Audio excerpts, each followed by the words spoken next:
hello to anyone watching. Today I'm going to continue where I left off yesterday and solve Day 7 Part 2 and continue with today's challenge as well. This part shouldn't be too bad. My initial solution here is basically brute forcing every path, which doesn't work so well. It's not fast enough. But I do know how to solve this properly, so it shouldn't be too bad. Written down, memorize the paths. I'm just going to implement depth first search and memorize the results, so that should save a lot on... It should just make computation time a lot easier. Question is, how will I memorize this? Because, truth be told, I've never had to manually implement memorization. I've used it before in Python, but you don't actually have to write anything there, so... Guess I'll see how this goes.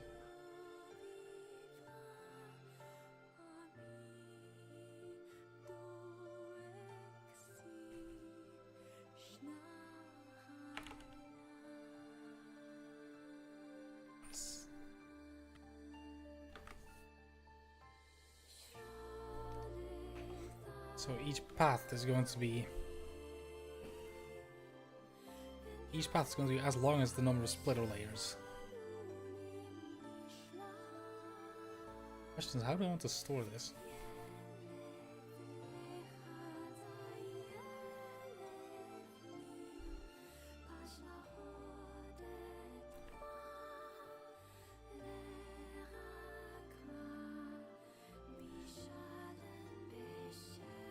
I guess what I could store is the coordinates along each layer.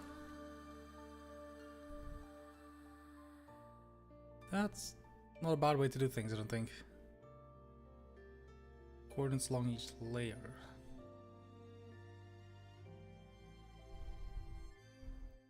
Question is, how do I want to do this? I'd want to do it bottom up if possible, but that doesn't work that well here because you don't know if every beam will exist.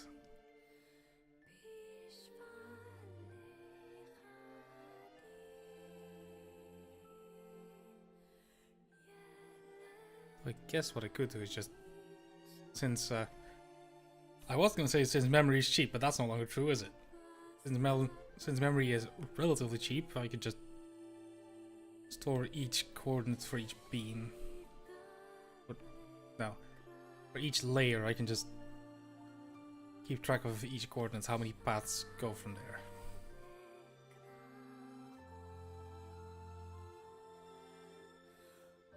Question is, how do I want to track that?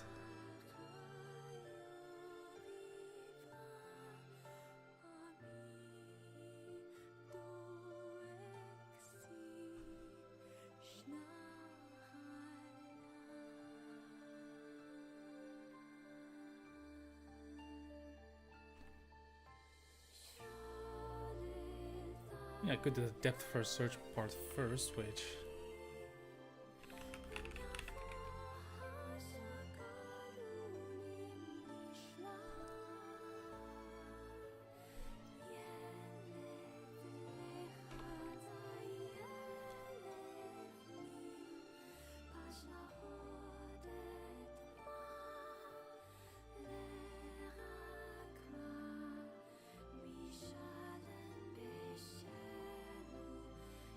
should work.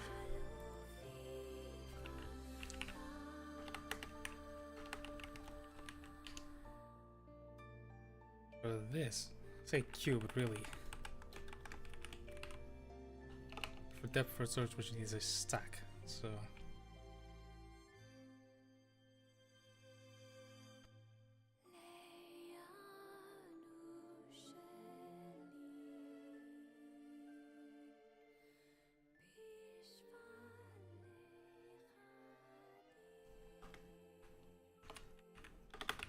as long as I use push back, I effectively turn this vec deck into a stack, which is what I need.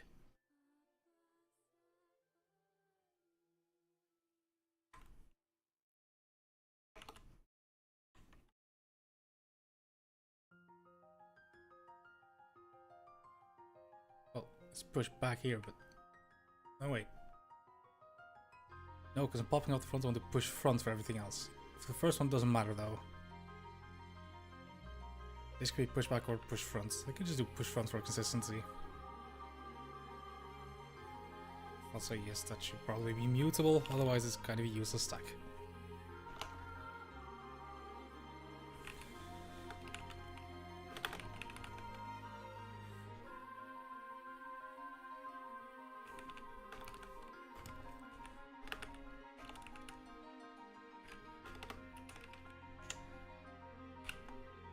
Okay, with this we're just walking the queue. No.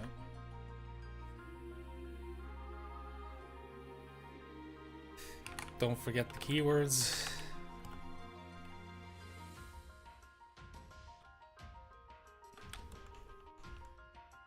Okay.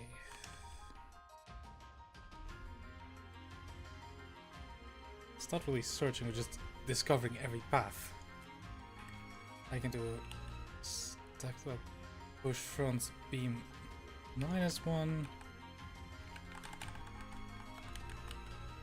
beam. Actually, no.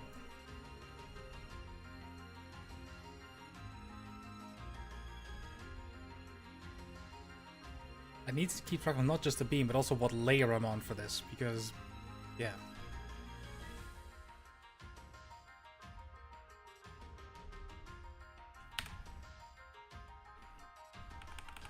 How do I want to do this?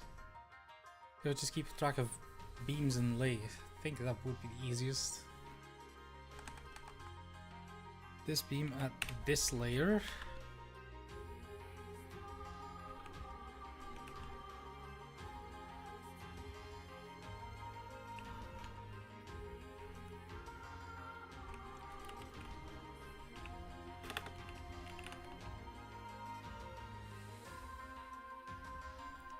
Oh, for this I should be able to.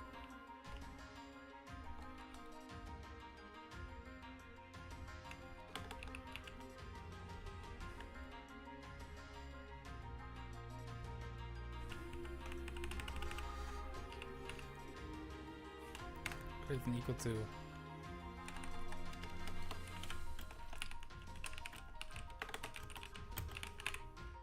End of path, so I don't need to do anything here.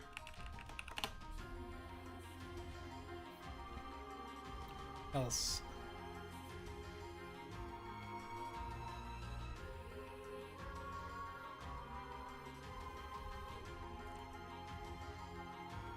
Actually, I could do it more nicely.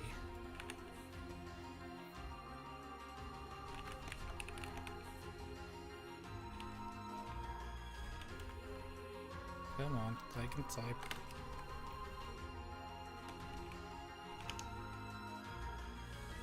That should work nicely.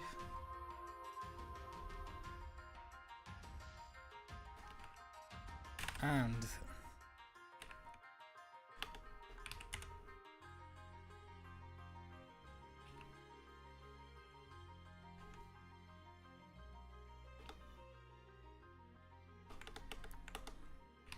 no, this just needs to be contains beam.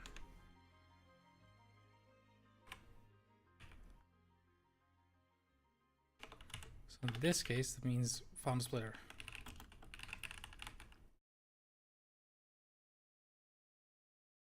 This means that stacked up push front beam layer +1. Oh, beam layer +1. I need to do the same for beam +1.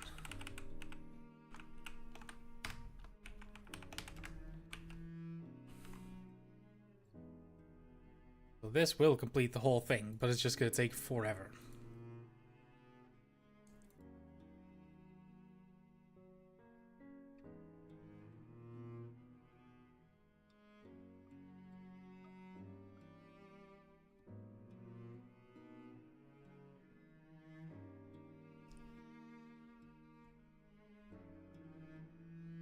Not quite.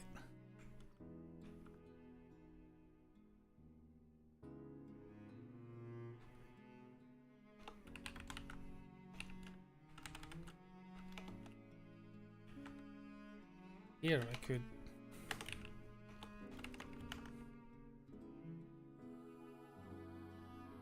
Now this will technically find the solution, but it has to try everything, so it's going to take way too long. So now the challenge is memorize this. Thing is, how do I do that in a nice way?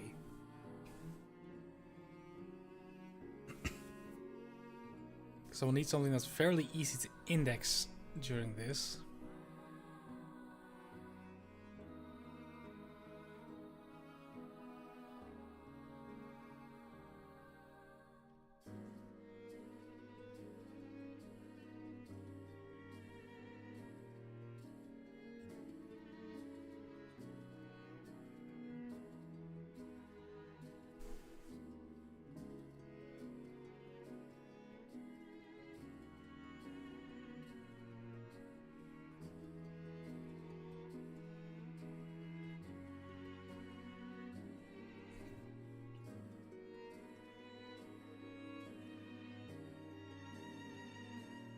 How do I want this nicely?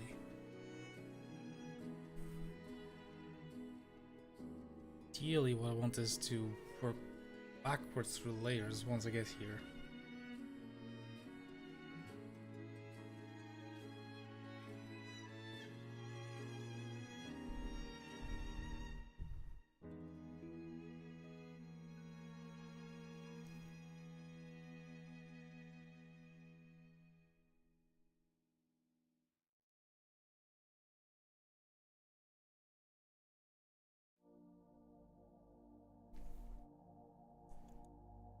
Think for this approach what I should do at some point once I have a complete path.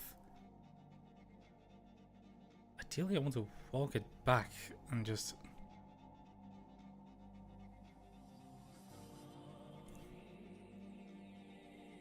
If I can walk the path back and just for each sub-problem. What I basically want, if I know that a node is like anything below point is fully explored,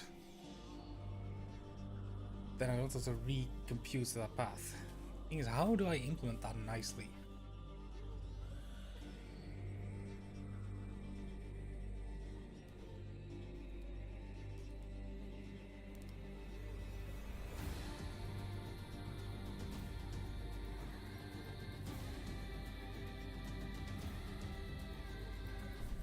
I will need some notion that can check if I fully explored down the path.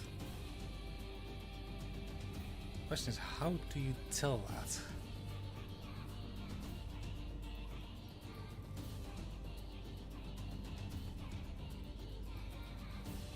Okay, the problems all the time. If I reach the end of the path, then I know.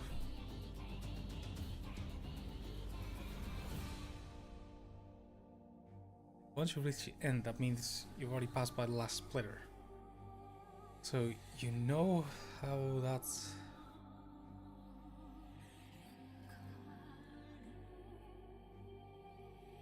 How do you do that nicely?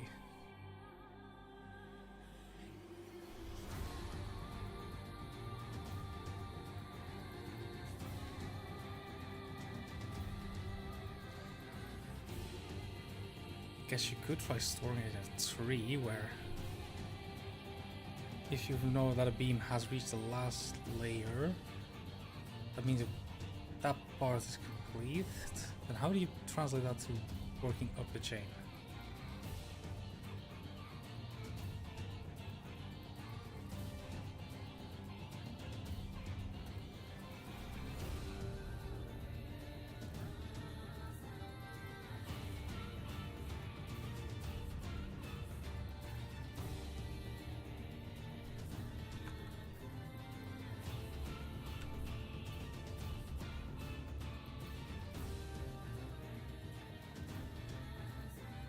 I could actually try to do is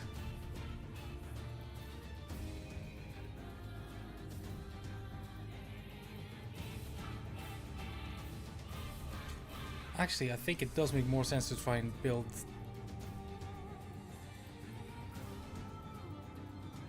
this does make more sense to try and build backwards actually. Yeah, scrap this. If I build backwards, this could be nicer. Because I can just start with... Like, if I know how width or how wide the manifold is, I can just trace each beam backwards through the splitters and just keep track of the ones that actually end at the start points. Because doing that, it'll be much easier to keep track of how many paths converge on the same beam at the end of the day. Yeah, I think that should work.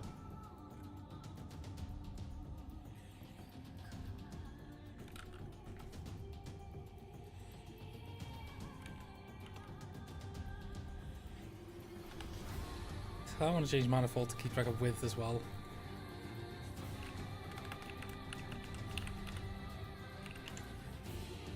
This is actually kind of nice.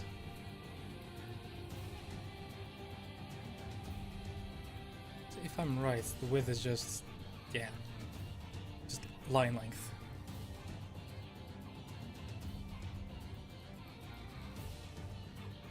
That is actually kind of nice to work with.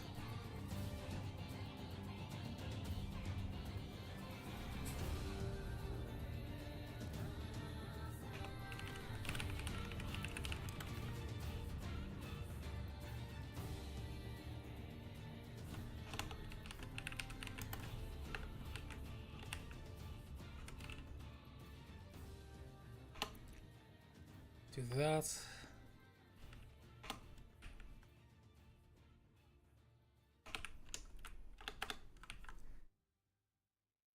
Okay, having a width in the manifold is nice here, because I can reuse that here.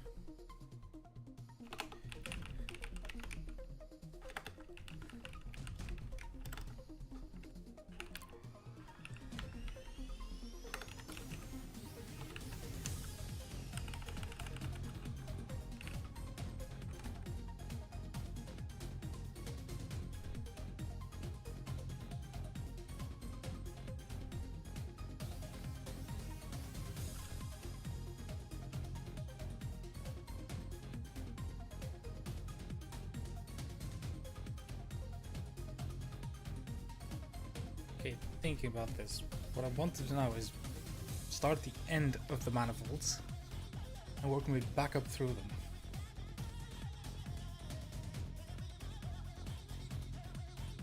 What I could do is actually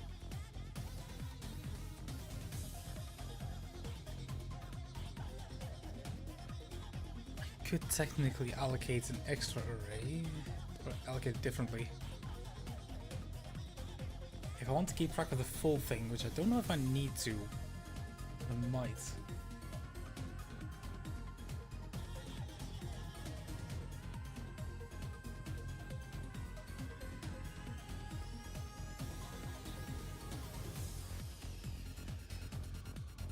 What I want to do is track the number of beams that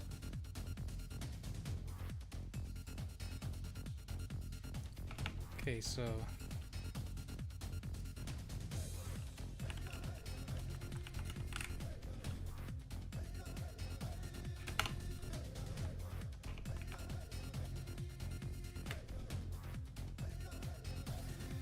going through these in reverse.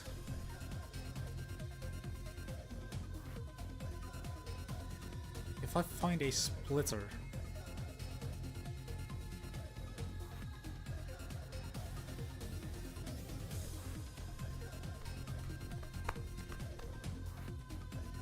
okay, let's think about what I'm tracking.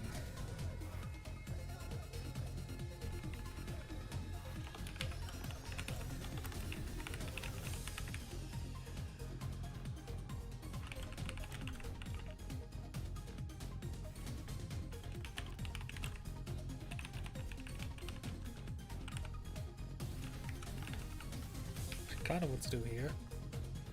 Can I start this as 1? Do I want to do that?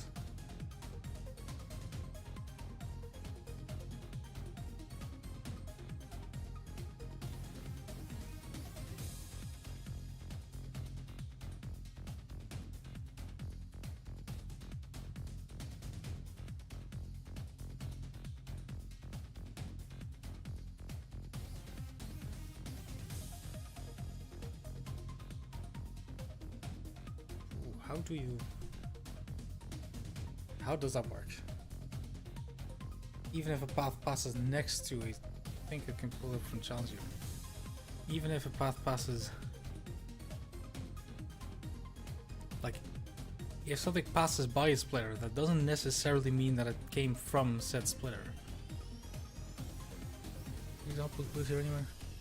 For example, here, this line, like, it does pass by a splitter here, but it doesn't come from there. So how?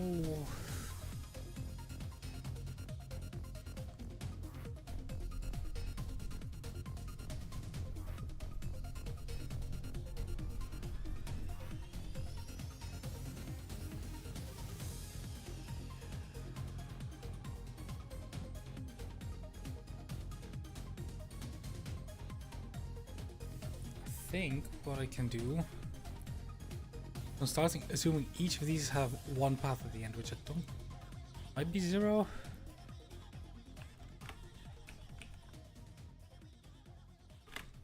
Might just do 0 here actually, where either path can, for each of these coordinates, if it finds a splitter above it, that means it can't end there. Last layer. But the two paths next to it can.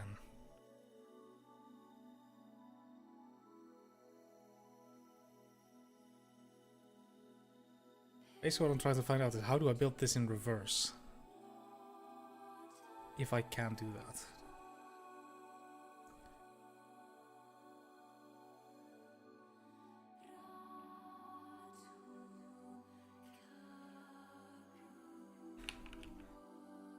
Path in paths. So this definitely needs to be mutable.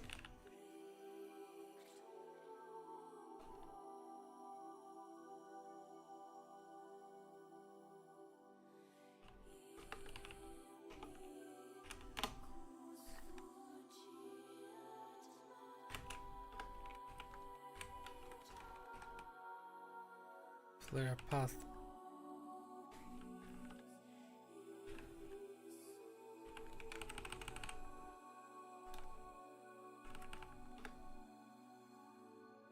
The path is in the layer, that means that it's hit a splitter.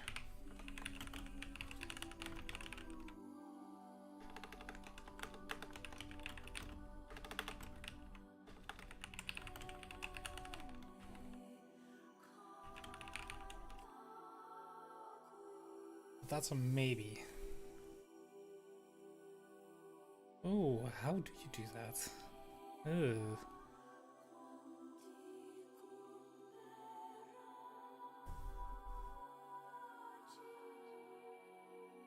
I don't actually know if this approach works.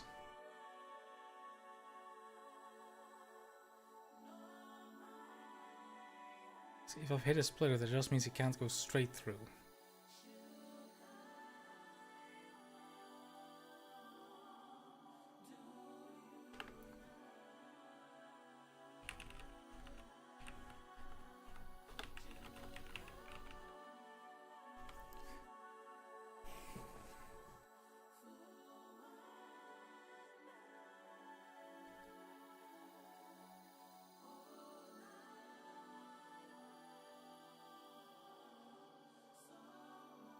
What I could try to counter is the number of ways in which a path can end up here.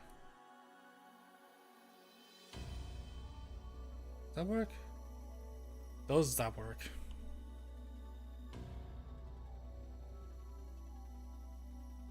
Check at each layer. Does that actually work? Hold on. Go through this by hand quick. Set this 0. Okay, if a path can come from somewhere, so this will be, if you can get this from a splitter, then you add 1, regardless of size. So there will be one way to get here because it's next to a splitter. Count 2 ways to get here because you can also theoretically get it from above. We can get it from... We can keep going up.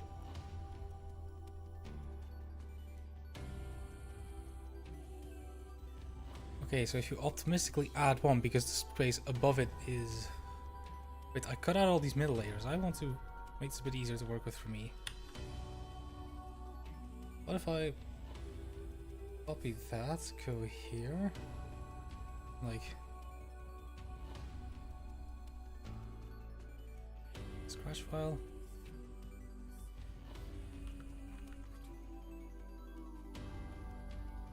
I just cut out all these middle lines because that's actually how I have it represented.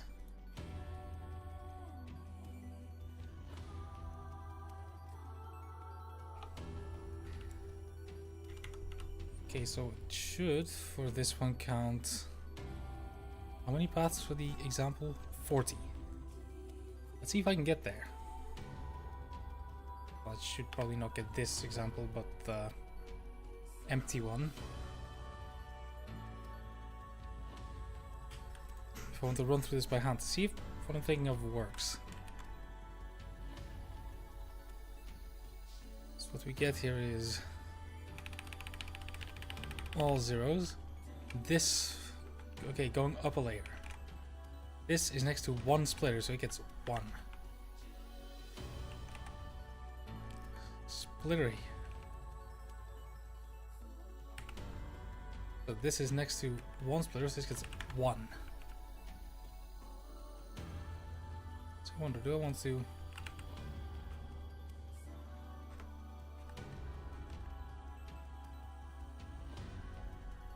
I want to space out a bit more. This has no splitter.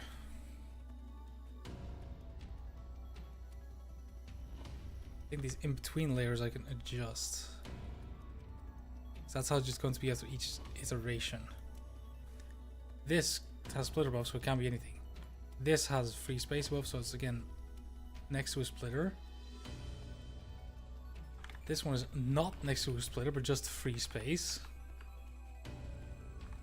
Actually, no. This is next to a splitter and has free space above, so they should count 2 paths. Same with this. It's next to a splitter. Doesn't check for free space above though.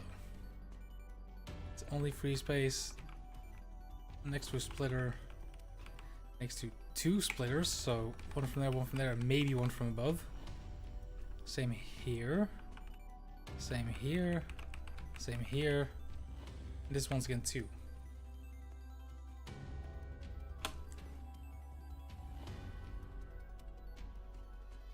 Okay. Let's run that through. This one is next to nothing, so that stays the same.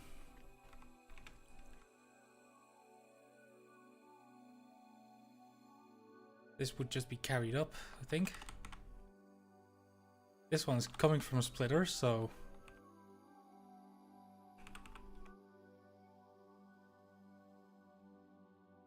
Wait, no. Isn't it just easier to...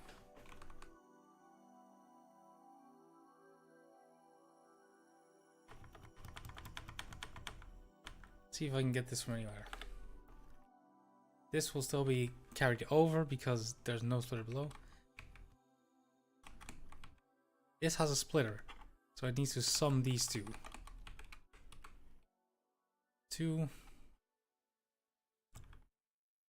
This has a splitter above.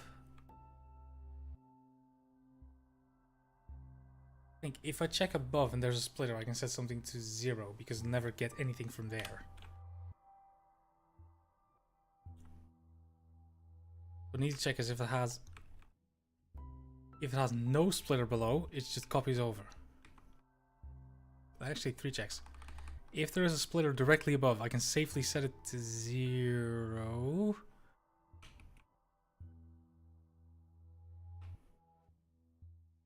I can assume that there won't ever be a beam coming in from the top. It might still be split into. Here, I can...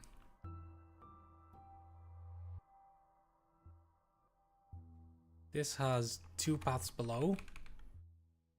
It's 2, but it could get from above. Thinking about this wrong.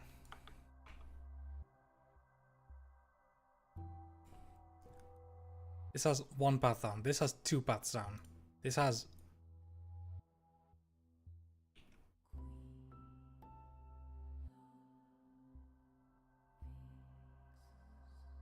This at the end, so one path. This has one path down. I want to look at this going down, I think. Two paths down, one path down, two down, one down, two down, one down, two. One down, one down, one down, two down, one down.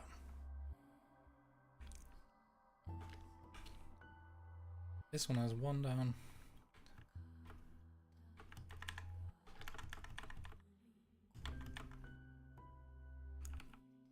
I could assign this to every layer. The question is, how do you merge them back in?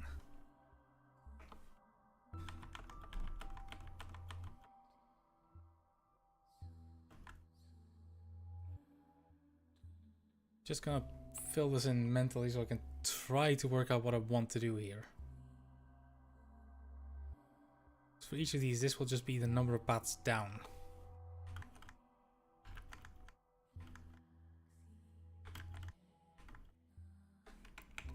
It's not what I want in the end, but it is what I want to try and reason with now. It is easier for me to think about it when I have the actual numbers on screen.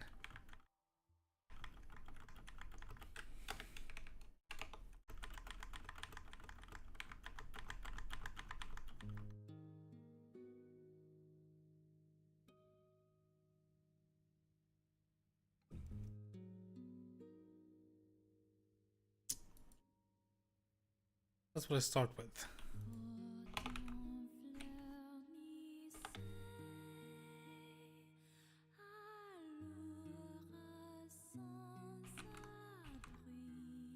Have these side by side, I think.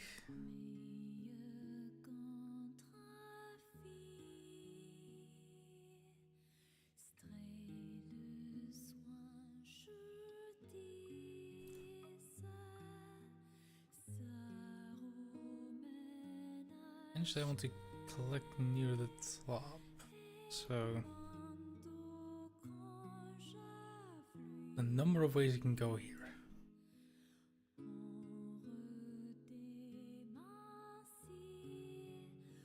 I still want to this top to bottom.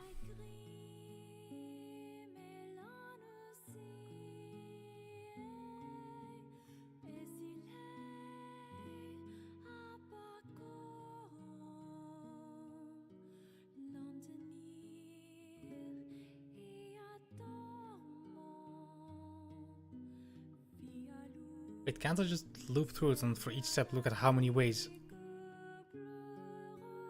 I've been able to end up there?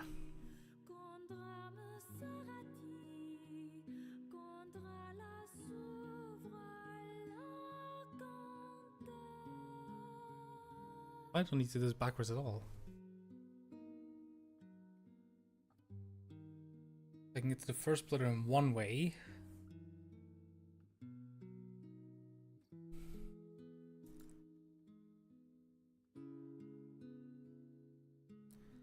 That will now give these two coordinates with one way to get there.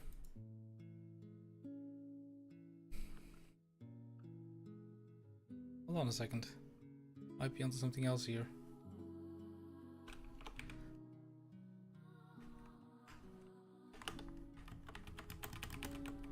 No ways to get there.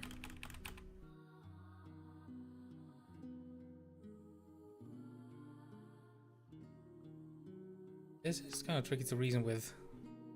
That's why it's a challenge, I guess. So this will have no way to get there. Splitter, this will have both have one way to get there because it comes from the top. These still have no way to get there. This one's gonna be 0. So this has no ways to get there. This will have one way here. Over here, 2 ways here, and again 1 here. This does need to count for overflow from the top, but I don't need to think about that yet. I might start running into it soon though. Let's look at the previous layer, because this is just adding to it each time. One way to get there, so this one's gonna be 1 and This will be from here and from here. From this, it gets one way to get there, but it gets two from here. Critically. Two ways to get here. That means that these will be +2 instead of +1. So this will be 3 ways to get here. Once from here and twice from here. Same here. This will have 3 ways. I think I'm getting it. And 1 way here. This will get from 1 way from here and 3 ways from here, so that'll be 4. This will get 3 ways. This will get 3 ways from the side. This one has no splitter, but the value, so just copy the value above. This can get from this splitter, which can get 1. I think we're getting somewhere. Yeah, 1 from above. Yeah, 1 from the side and 4 from there, so that's 5 now. This one can only get from there, so that's 4 ways to get there. Copy from above. 3 ways to fall straight through, and 1 from the splitter. That is 4 ways to get there. Copy 3. And you can get here from this. Be nothing underneath again. Get 1 way from there, no from there, 1 from there. So it'll be 2. Why are these ones? They're not. I'm just being stupid. This one's gonna have 1 from there and then zeros. Getting there. 1 from there. Nothing from top, but 1 from the side. This will still be 5. This will be 4 from the splitter. Nothing here. 4 from the splitter and 3 from both, so that's 7 ways to get there. Still 4, still nothing. Still 2, still nothing plus 1.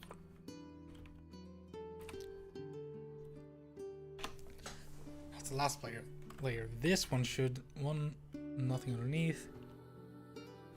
Yeah, 1 from there and 1 from there. It's just, so it's 2. 1 from there and 5 from there and 4 from here. So 1 from this splitter, 5 from above, and 4 from this splitter, so that's 10. So this represents as hexadecimal because I don't want to make it wider. This will be nothing because there's a splitter above. This will get 4 from here, nothing from above, 7 from here, so that's 11. Let's get nothing because there's a splitter above. This will get 7 from here and nothing from here, but 4 from above, so that's once again 11. Is it right? Yeah, this gets 4 from the side and 4 from 7 from here. This gets 7 from here, 4 from here. This only gets 2 from above. This gets 1 from above. This gets nothing from above, but 1 from there. You sum that up. That is 1 plus 2 plus 10 plus 11 plus.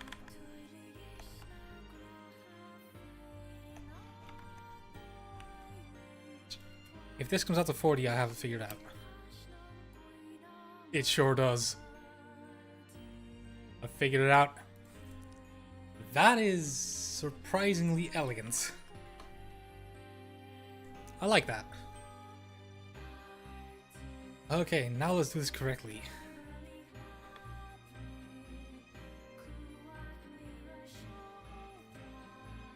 Question is, what do I need to keep track in each of these? I can just keep 1 layer, I think. I can start as this and paths at start x equals 1, the rest is 0. Don't need to actually keep a variable here because I can just do that Again, does paths.sum, because that will be the final number of paths. Now I just need to go over each layer.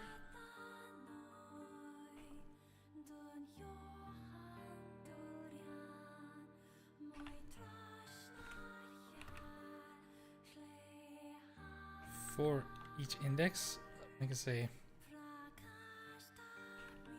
paths at IDX.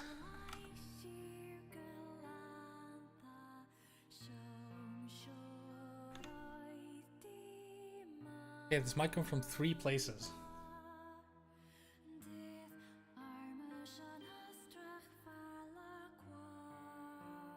So, if there's a splitter, so if there's no splitter above, it's in copy from above. Yes. If there is...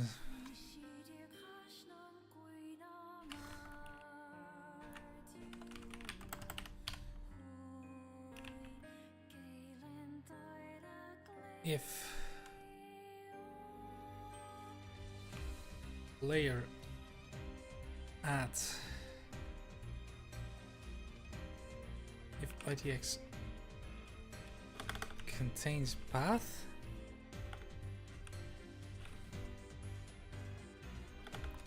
if layer contains the index, that means there's a splitter above.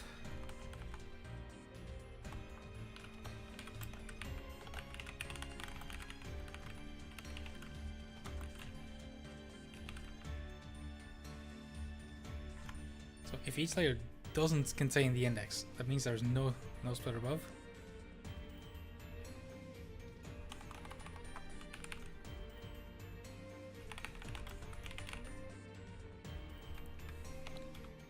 I can just do this the other way around.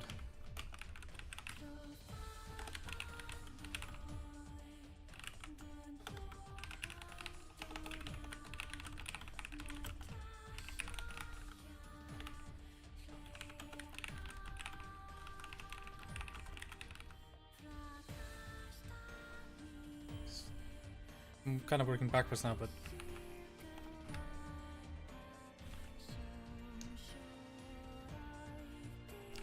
for this, if there's a left splitter,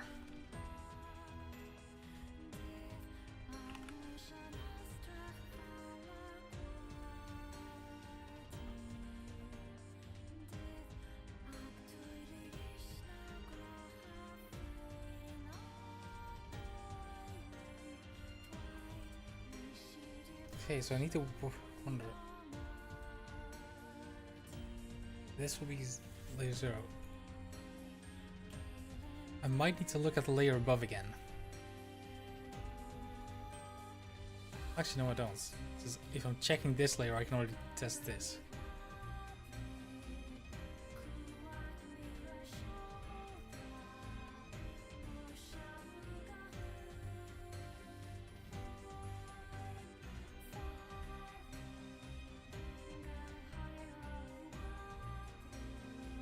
What? Oh, because that. Wonder why syntax highlighting was freaking out. Yeah. Highlighting code analysis. Let's see.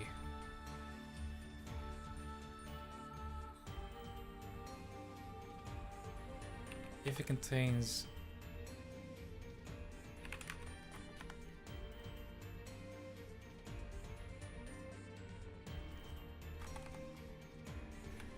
actually it needs to be checked up because I could go negative.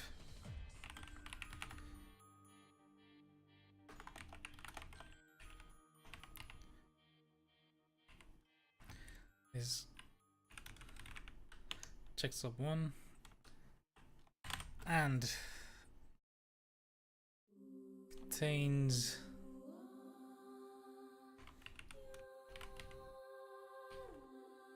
that, then there is a left splitter on the left, so I can say pass it IDX L.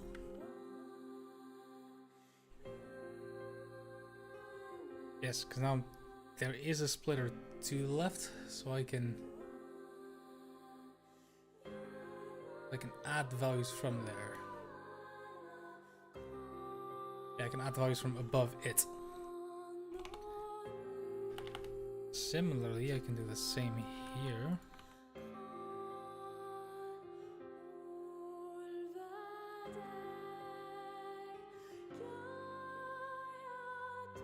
This doesn't need to be checked up because checked add is never going to overflow.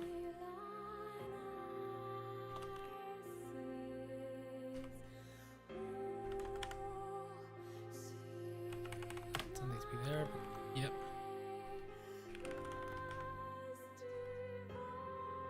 And now, if this is out of bounds, it will never be in the layer, so I don't have to worry about that.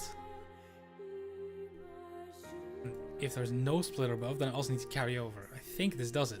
Then at the end I can overwrite. Can I safely overwrite? Because I might...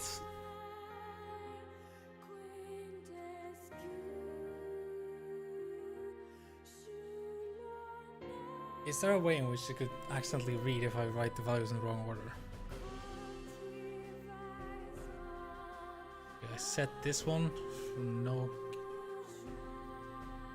here.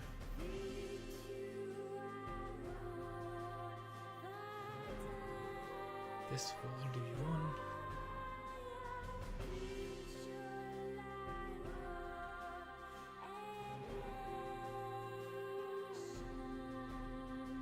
Importantly,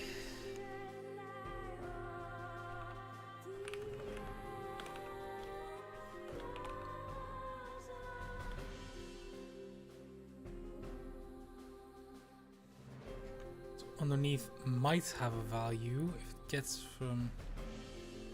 Does it ever have a value? No, directly underneath the splitter will always be set to 0. Will it not?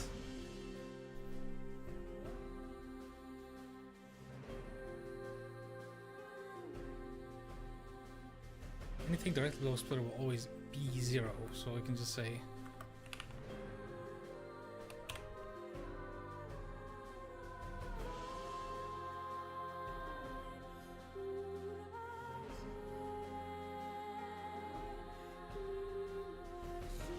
And I might want to move that up to start, because if it is 0, then we're just done.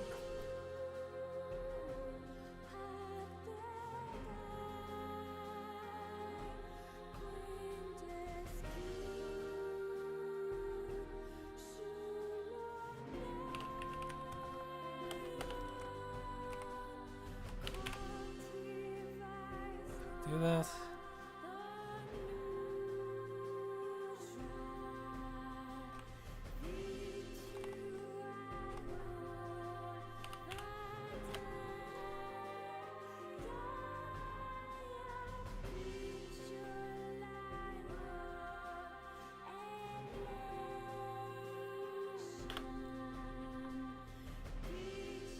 I think that's an optimization I can make, because below a splitter will never get a value, not from the side either. Because you never have splitters side by side.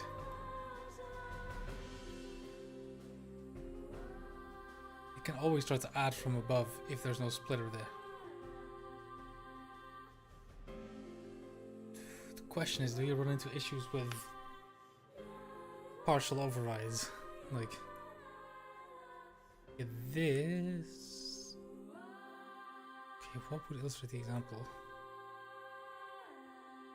This one will be set to 0. This one will try to get from...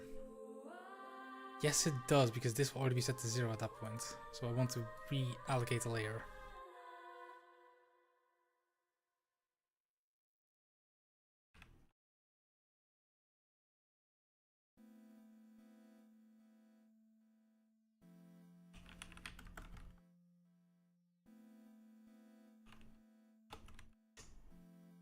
Clone it.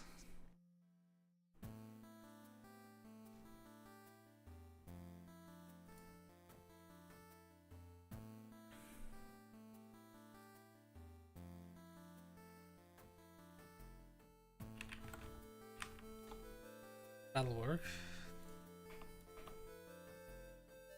Here I just need to rename this.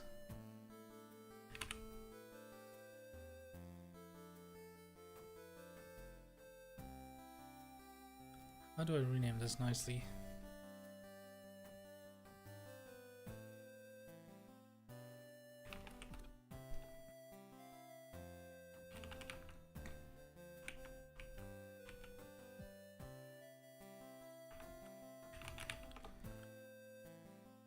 That should do it. Call that beams, and now instead I can say new paths equals beams.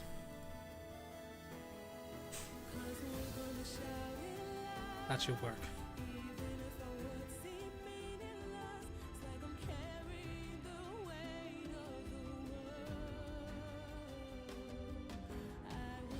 Okay, test example. This might work already. Oh my god, it works.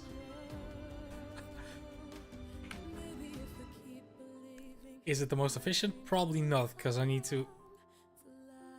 Because this is basically running NM, isn't it?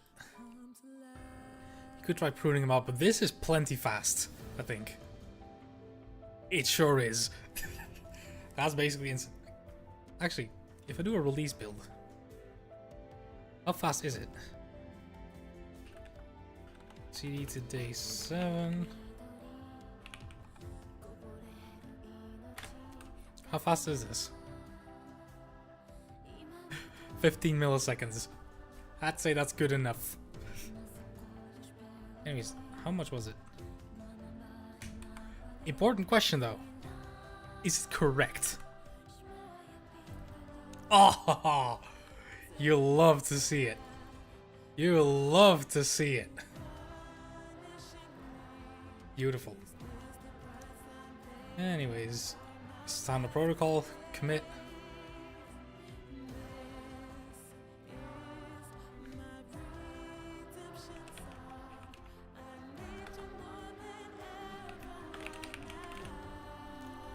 Honestly, I kind of like this better. Also, I can delete this scratch file.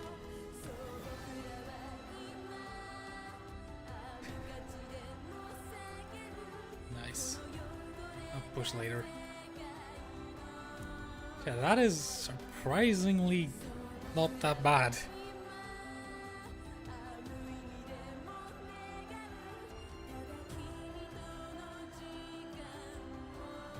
It's probably not the most efficient solution, but it's fast enough, and that's what matters. Alright. On to day 8 then, I guess. Still need to download the input for this one even. I haven't, for once, I've actually not seen anything about this, so let's see. What is day 8?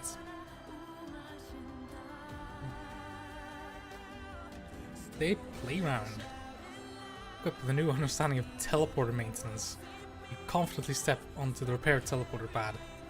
Hold. You rematerialize on an unfamiliar teleporter pad and find yourself in a vast underground space, which contains a giant playground. Why does this sound like the start of a mascot horror series? Across the playground, a group of elves are working on setting up an ambitious Christmas decoration project. Carefully, they've suspended a large number of small electrical junction boxes. Oh god. The plan is to connect the junction boxes with long strings of lights. Most of the junction boxes don't provide electricity. However, when two junctions are connected by a string of lights, electricity can pass between them. The elves are trying to figure out which junction boxes to connect so that electricity can reach every box. Uh-oh. Sounds like pathfinding algorithms. I was already seeing plenty of people say, oh, when are we gonna get pathfinding? Looks like it's here. Let's see if I still remember how to implement Dijkstra's algorithm. Probably not. It's positions, which is XYZ. Yep. Shortest path. Shortest straight line, which I presume that is... I don't think I can click that here. Let me look it up here. On actual Advent of Code website outside of OBS. Just Euclidean, yeah, just Euclidean distance. Just x, the square root of x squared plus y squared plus z squared. Or I guess if you're just comparing for minimum, then you don't even need to do a square root part.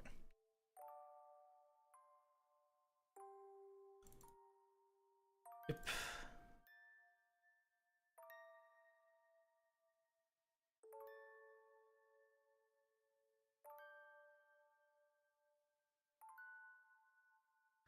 Yep, this is just classic pathfinding, isn't it?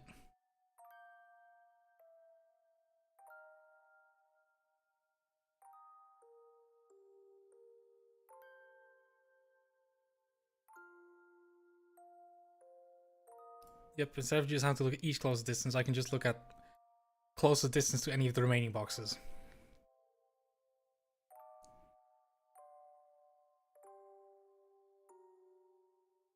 Oh. Never mind.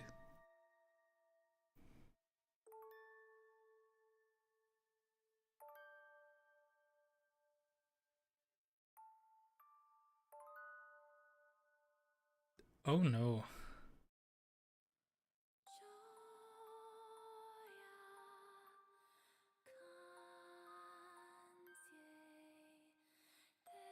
This is not just pathfinding, actually.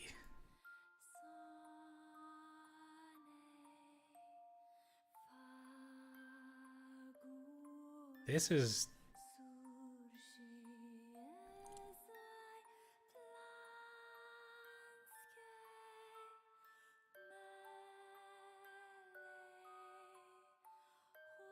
So I need to keep finding the just shortest distances between them, finding the smallest ones,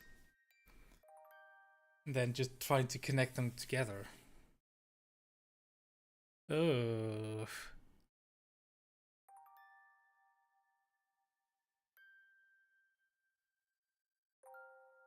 Can you even solve this with normal pathfinding algorithms? I don't know if you can.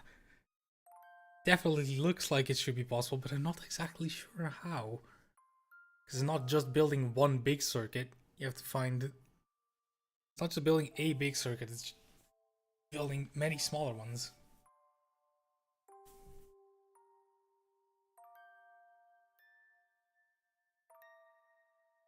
For this nothing happens part.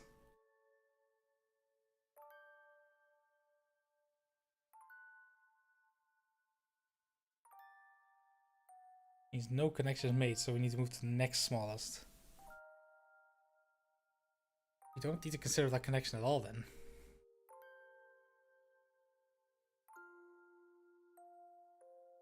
Still looks like a pathfinding problem though.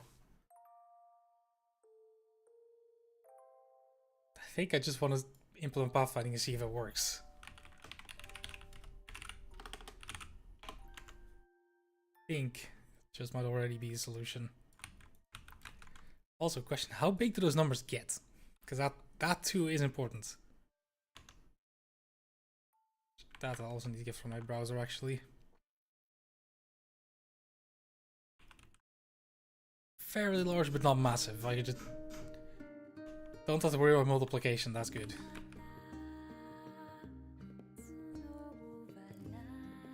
So that is always a question with some of these. If the numbers get too large, you might probably use U64s to be safe anyways, but yeah.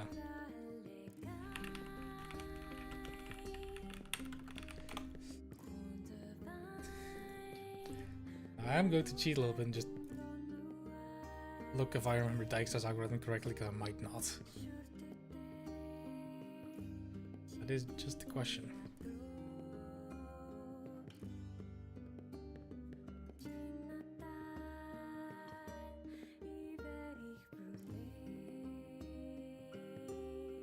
Oh, that is nice.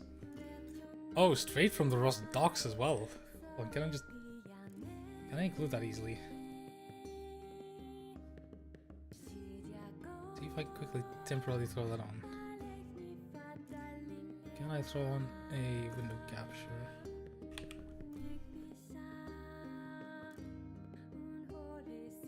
Should be able to. Yes, look at that. First of all, Stud collection has a binary heap, which is nice because that's efficient. Insert and popping largest. I'll log in. It just comes with a full. It's a full implementation, isn't it? What I'm looking for isn't strictly the shortest path, but kind of is.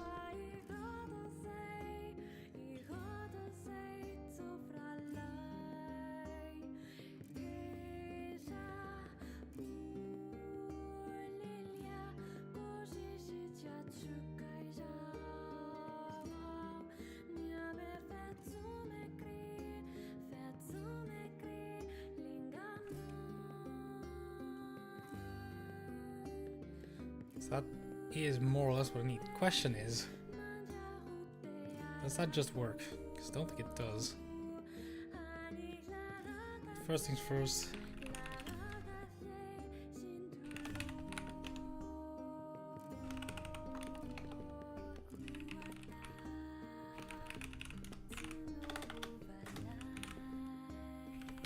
Something else to do.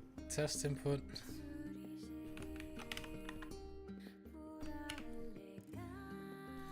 Here's what I want first.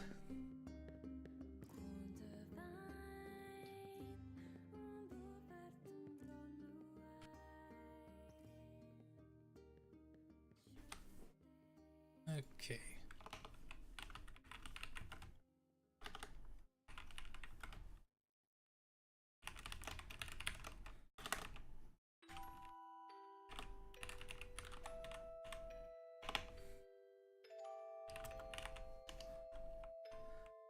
Okay, how do I want to actually represent this though? The path could be fully connected. Each time I just want to take the... Do I even need full Dijkstra's here? I don't think I do.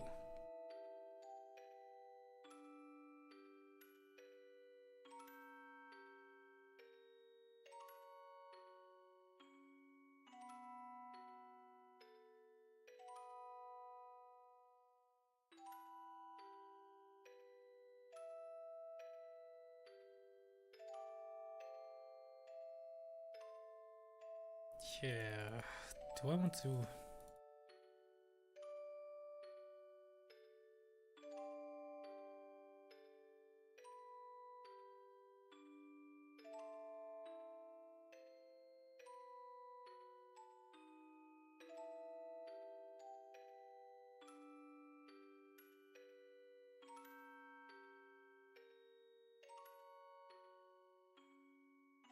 I'm kind of looking at this.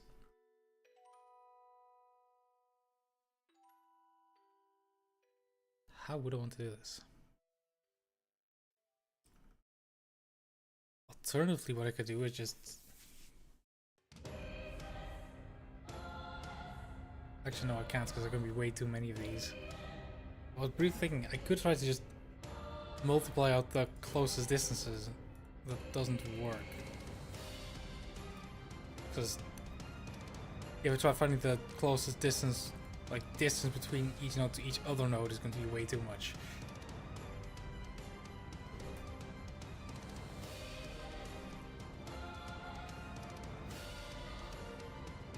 Well, it is lowest path cost. Thing is,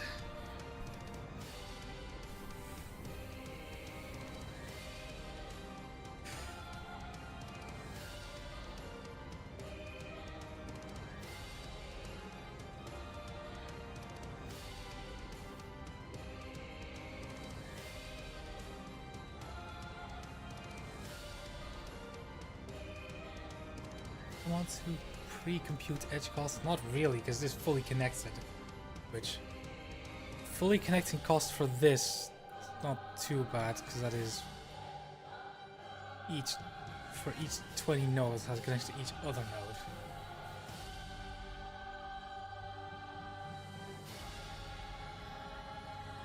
It's going to be 20 times 19, which actually that's not too bad. That's 380 connection. How many are there in the full input though? 1,000. That's a bit more, but still. It's still only 999,000 U64s. So what? It's not even 8 megabytes, so I can afford it. God, I love modern computation. It costs 8 megabytes of RAM, it's nothing.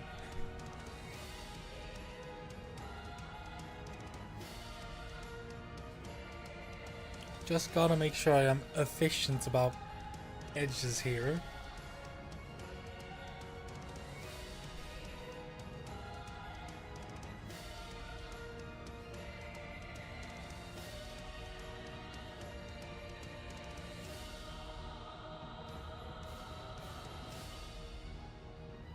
Thing is, I do want to be efficient, somewhat efficient here.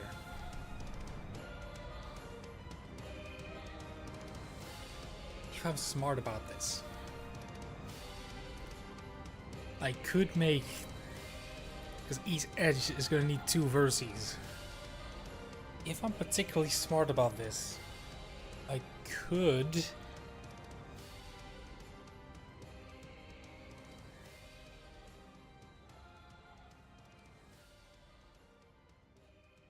let's start with parsing first, because what I want to do is first parse each vertex, because then I can just use array, like the list index, as vertex's number, so I only need to sort that. So I can have struct vertex, which will be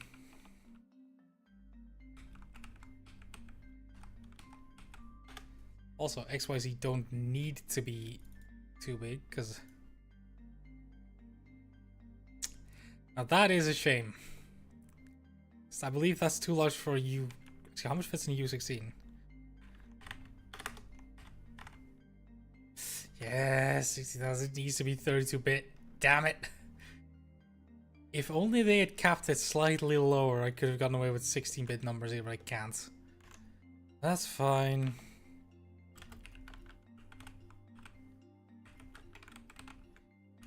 Just U32.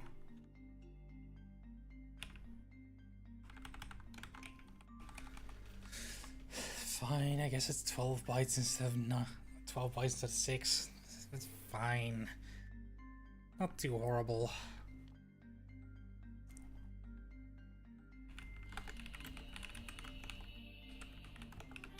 Edge will be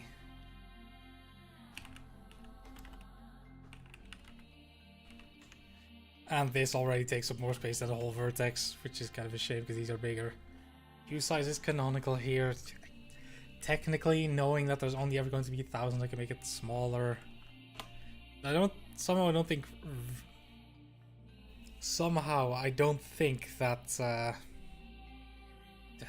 brain, please work. I don't think that RAM is going to be the biggest problem here.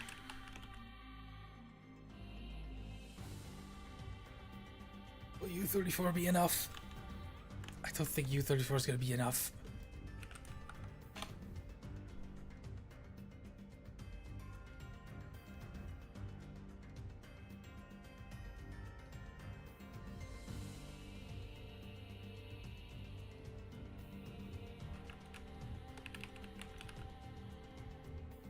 Just for a sample for these.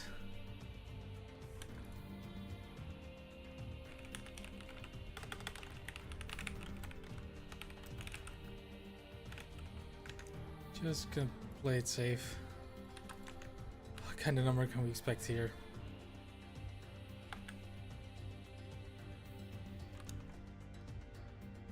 That's not too bad. These numbers do get a lot bigger.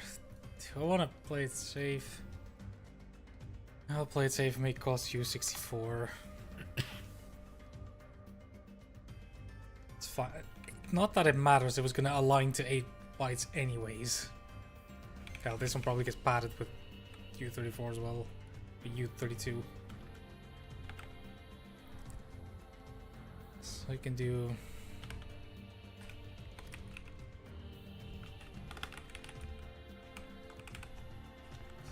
box slice vertex and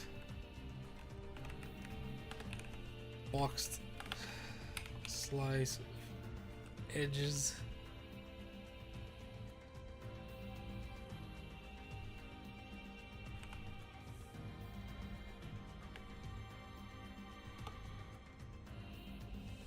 What's he complaining about?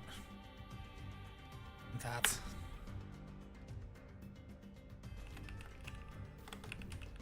Make it out the results just in case, because something can always go wrong.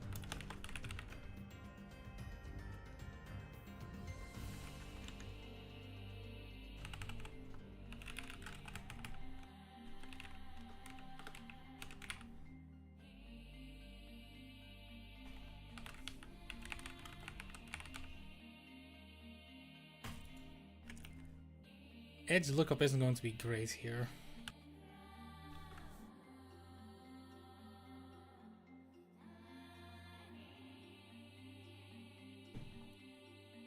It's like the important thing here, I believe, is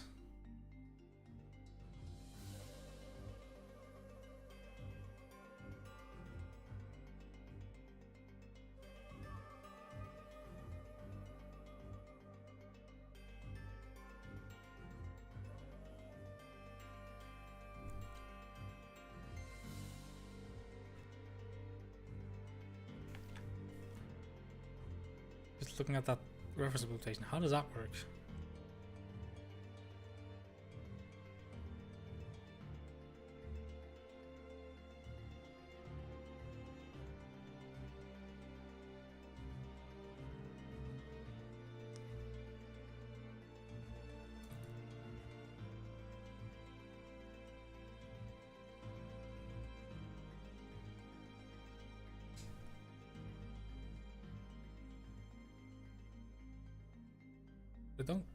I'm looking at the reference implementation again. What I'm not getting is, how does Edge only have one U size?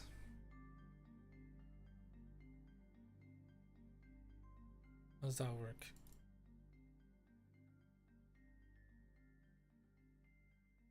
Oh, because you're using adjacency list instead.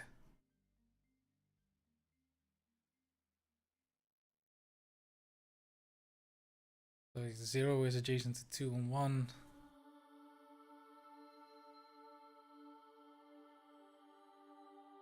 Don't think that matters for me because actually I might want to do an adjacency list anyways because, well, it does make looking things up easier.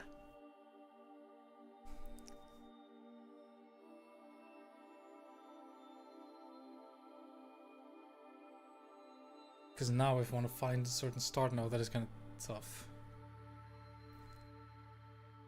One thing that also doesn't help is my edges are bidirectional, so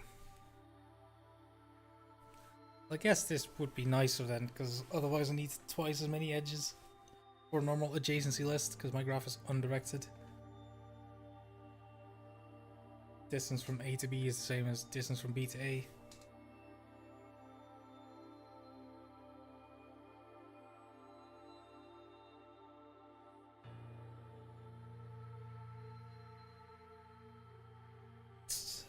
I just hope searching through a standard one-dimensional list of edges is fast enough. So if not, I might need to get smarter. Which, if I can at all help it, I don't want to bother making it too difficult. It should just be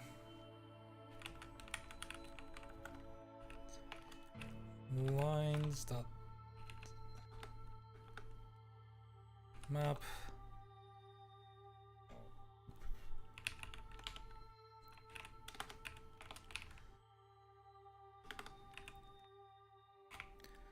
split commas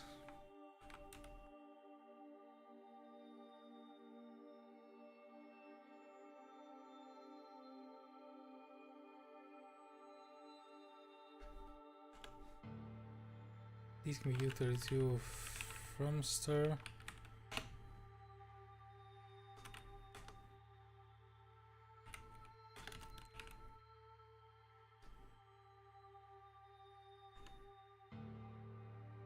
How do you like this?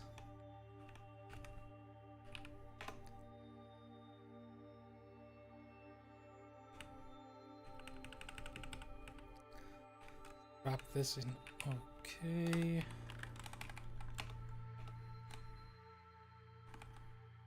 A little too clever here.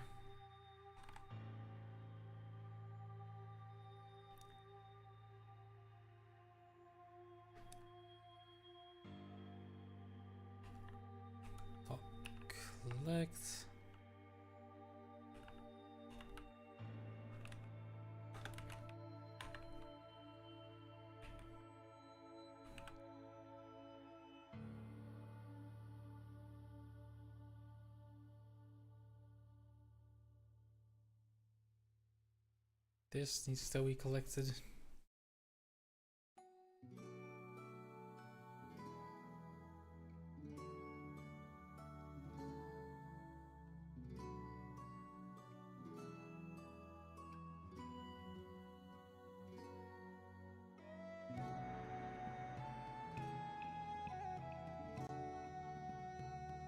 I'm gonna keep this.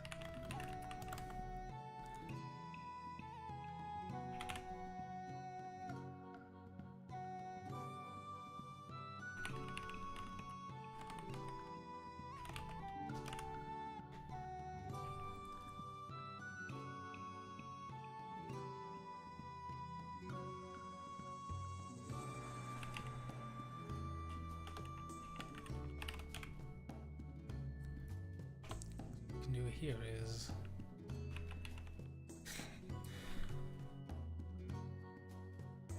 that works.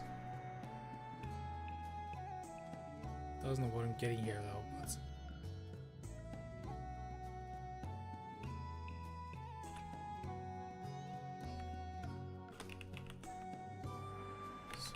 box.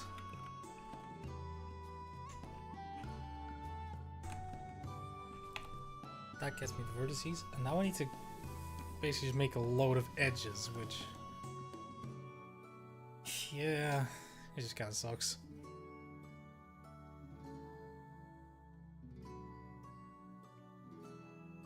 I think it's time to start deriving a whole bunch of stuff.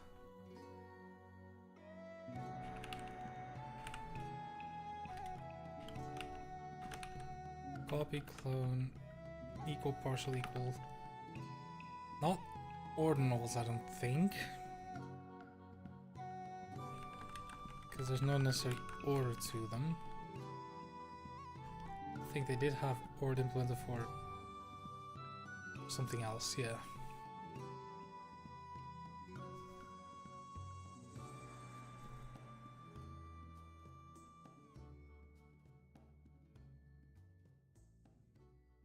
Don't need that yet.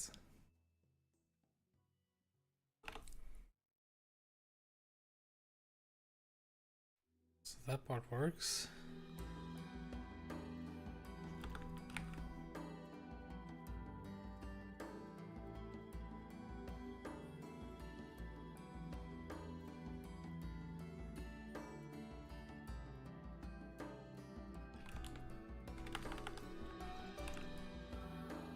Will be a flat map.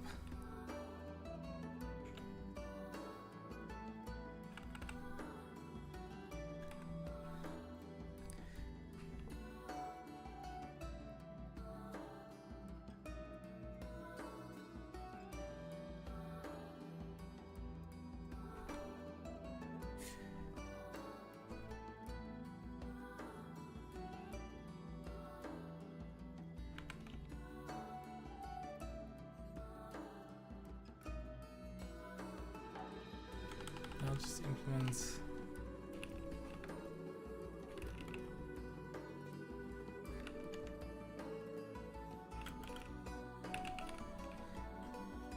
self and other can be a U64 because I can do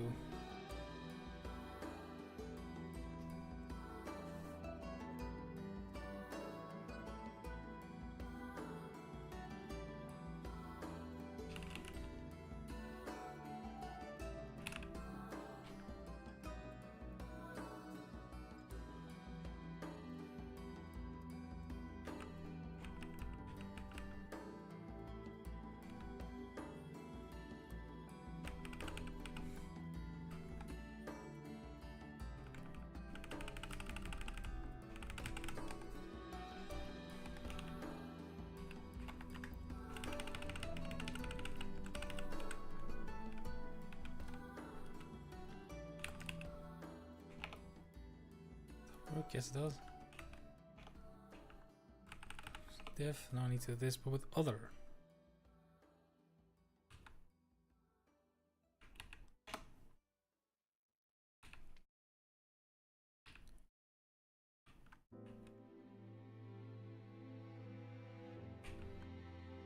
That's a distance function, I think.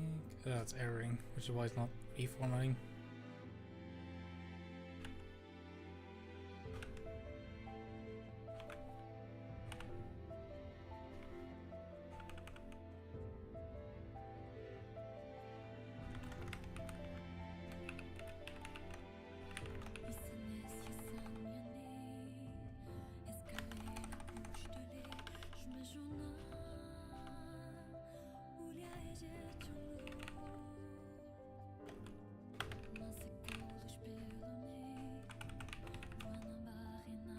for the sun.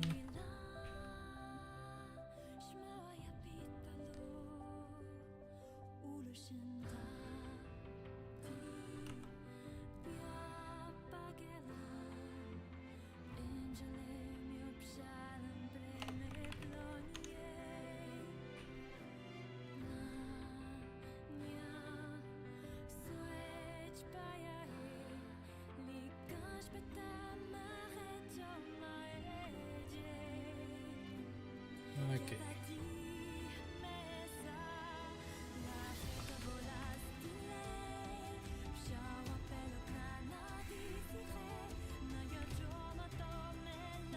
Let's enumerate this.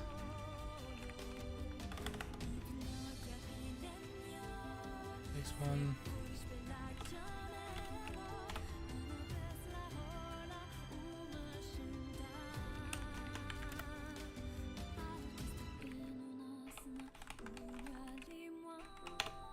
This will be more efficient.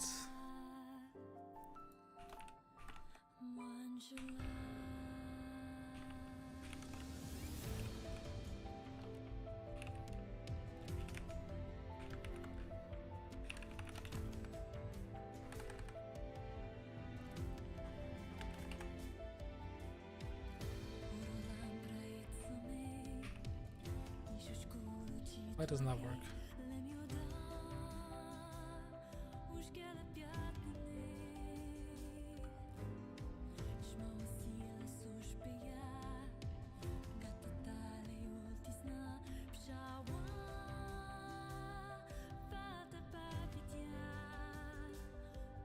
I mean, they're borrowed, yes, but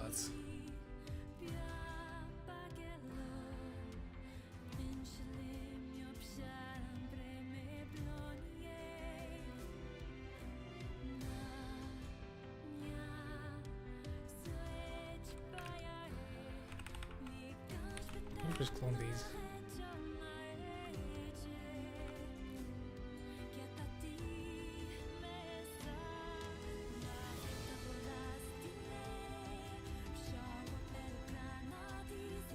Question is, why are you borrowing?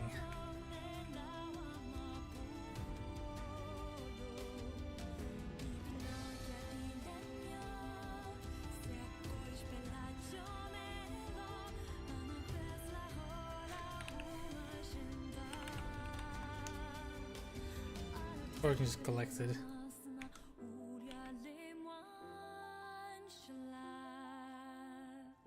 Technically, a bit less memory efficient is fine.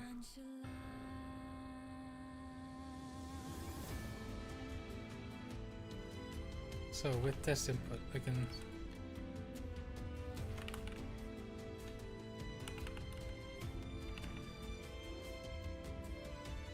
running this is already kind of a bad idea, I think, because it's going to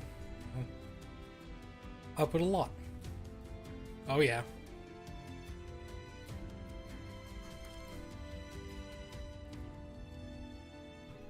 It's a lot of edges.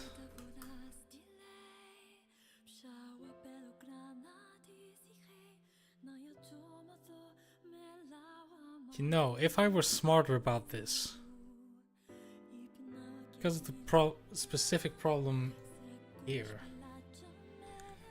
like, I just need to consider the lowest cost edge each time, right? Since it can't be fully connected, all I need to know is which edge cost is lowest.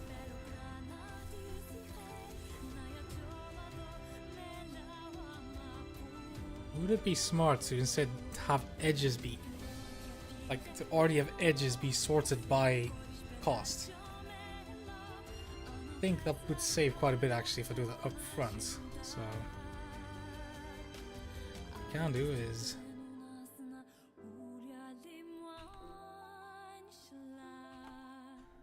collect into a vec instead.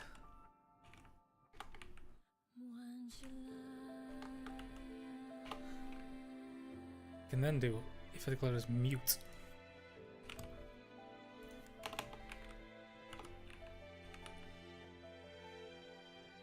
Sort by key.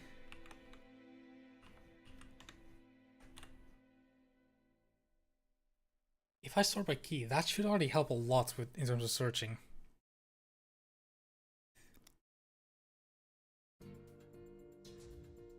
I like that idea.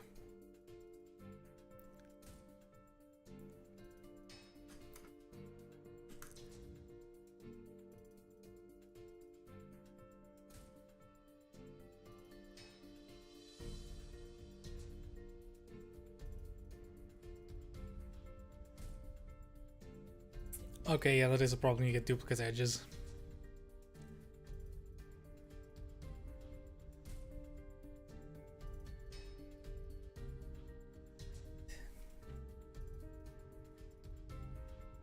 Yeah, how do I prevent these duplicate edges?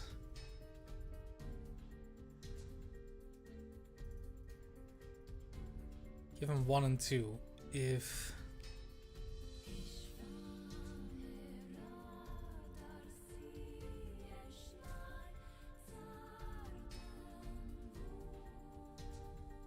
I think that's just a consequence of how I'm doing things.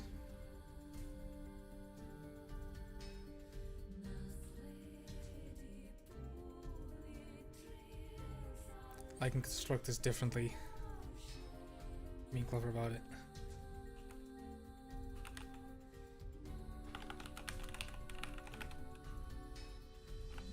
I should already know how many edges there are.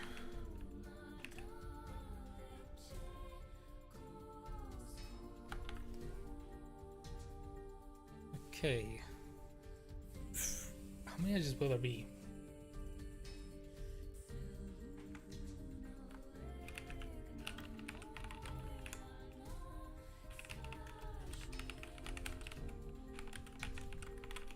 Time for Google. How many unique edges are there in a unique edges in a connected undirected graph?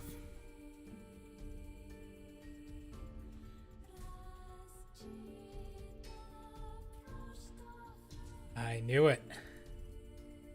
N choose 2. N times n minus 1 over 2. That is nice.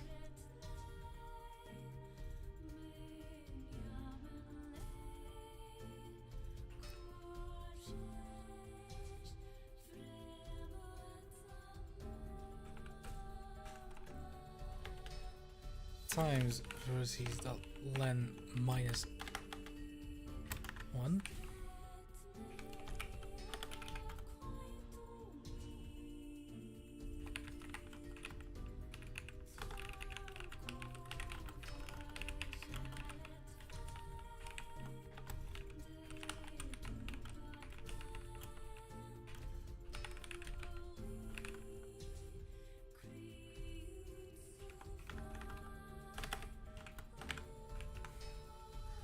That's just a nice little thing you can do then.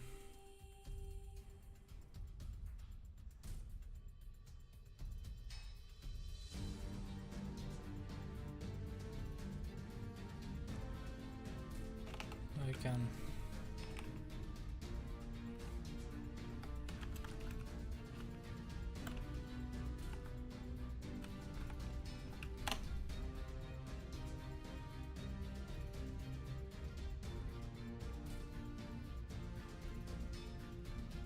Okay, I could be clever here.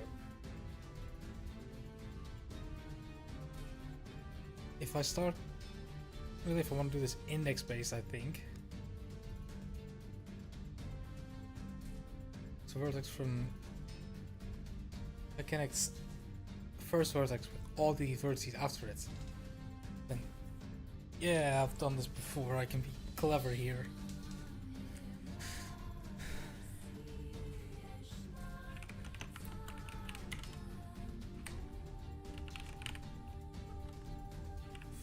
IDX2 in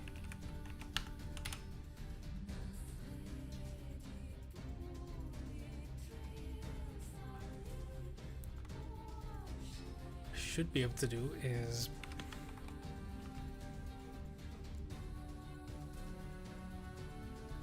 because I don't ever need to compare with self, and I never need to connect with self, and I never need to connect with anything that came before, so I can just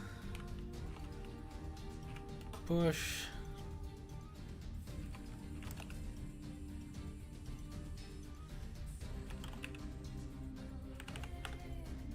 Also, I can just say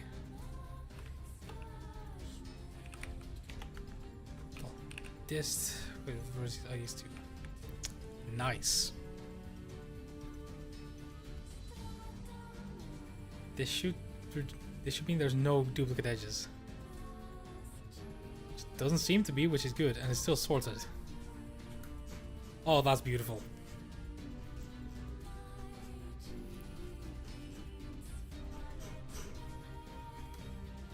Hope if I can read.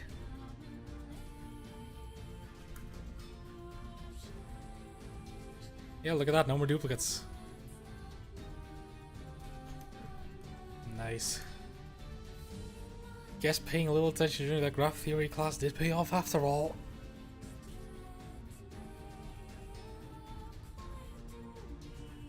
It's now vertices in order and edges sorted by cost.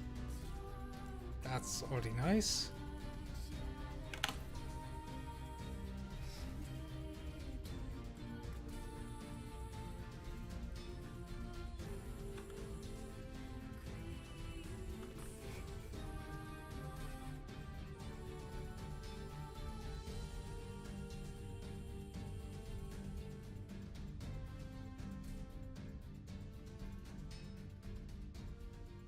Okay.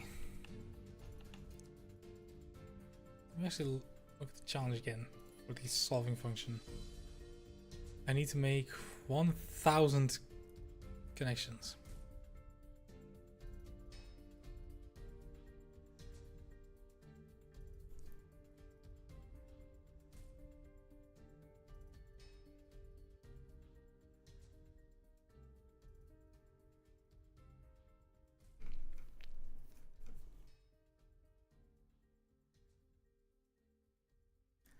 So I need to try connecting 1,000 of them and multiplying together the three largest.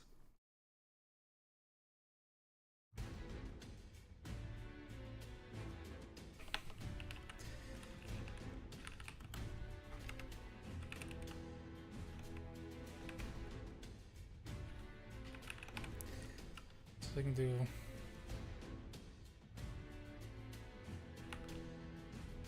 edges.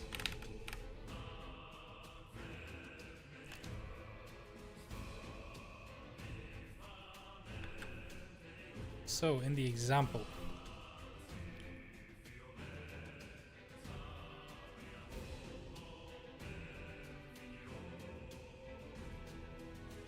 it runs 10. So I'm just gonna keep that for now. And then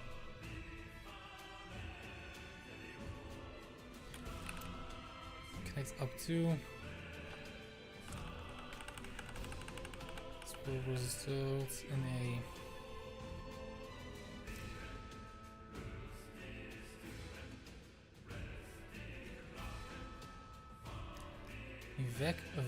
vex of hue sizes.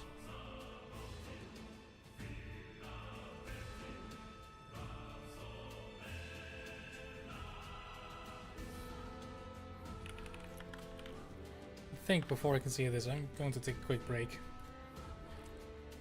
But, yeah.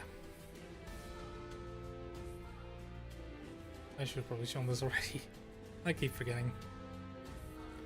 I'll have a function that takes vertices, edges, and because the example calls for it, I'm going to do only 10 connections for now. Just see if it works. I'm just going to turn vec hue size, where each internal vec is a circuit. I can just compute the length from there. Anyways, this I will implement after a short break. I'll be back in just a bit.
Alright, I'm back.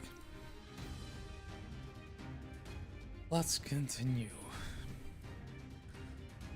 Stars, no, that's not the name of the parameter, that's...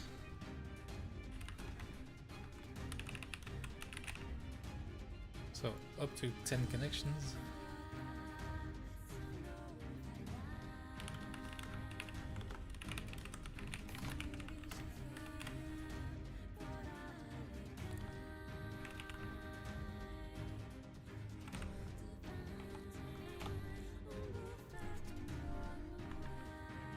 Good. I also need a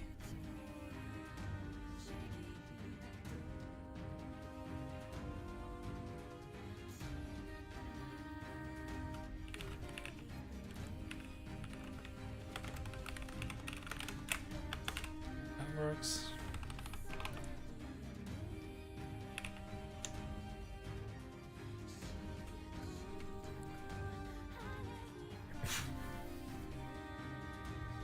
Now trick pins. Do I even need vertices technically? Yes, I might not even need vertices technically.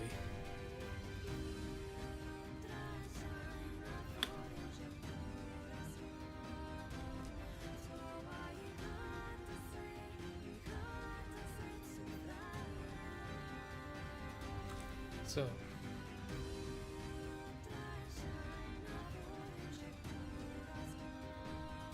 this might get tricky because in connecting shortest paths, I might connect multiple graphs. I'm not realizing. Simple thing.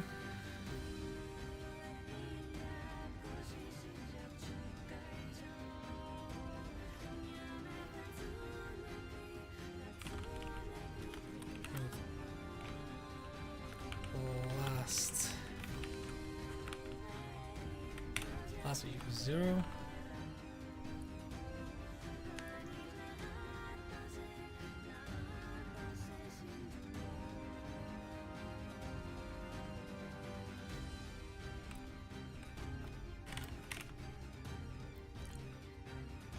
Less than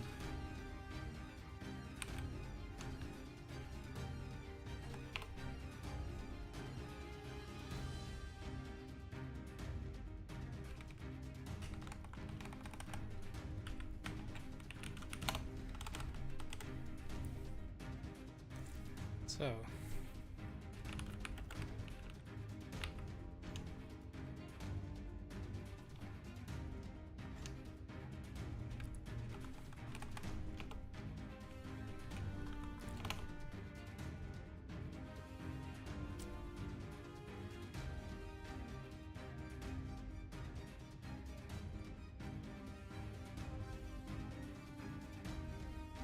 So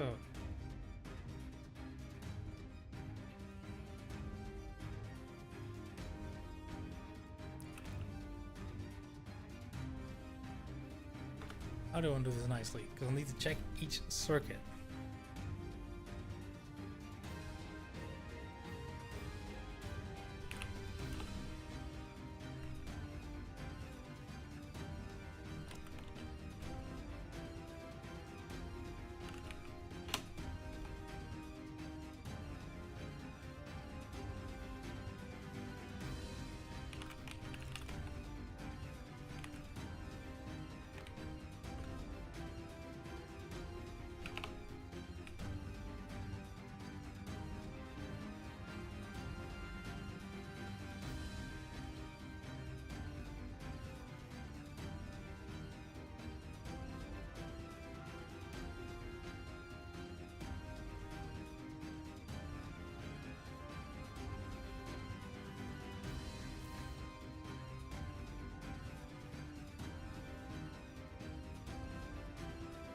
Because unique, we know that end won't already be in the... Actually, it might already be in this one.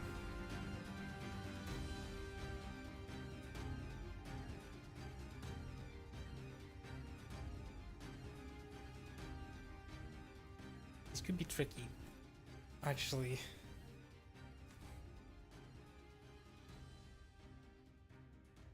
Or, again, 4 scenarios. Start lies in here, and only start lies in here, only end lies in here, they both lie in a circuit, or neither do.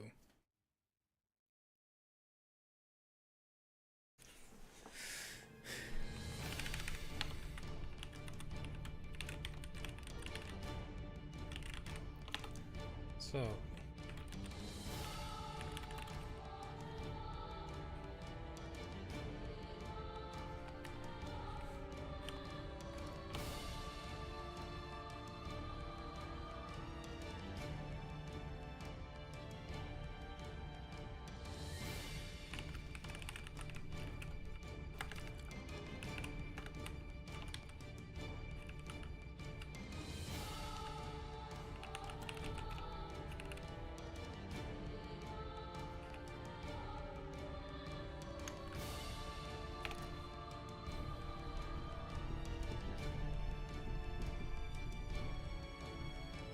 also this definitely needs to be mutable as well.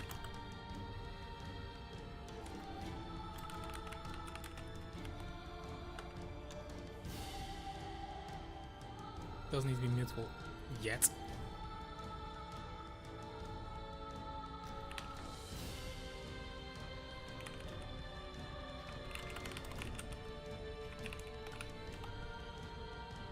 If starting and end is in, then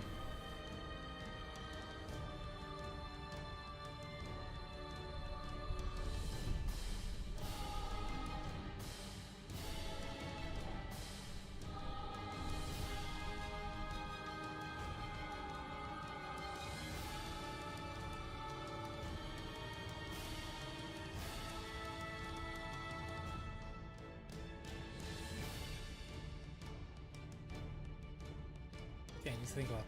So it starts and in, then it's in a circuit, and it's already in, so we don't need to do anything.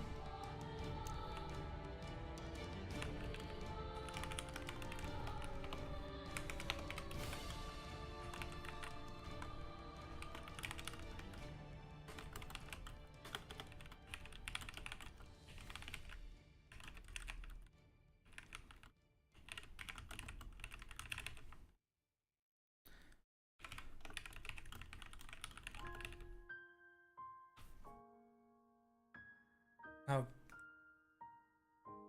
again, for both start in or end in, there is a chance that this could connect to circuits, which is kind of a pain.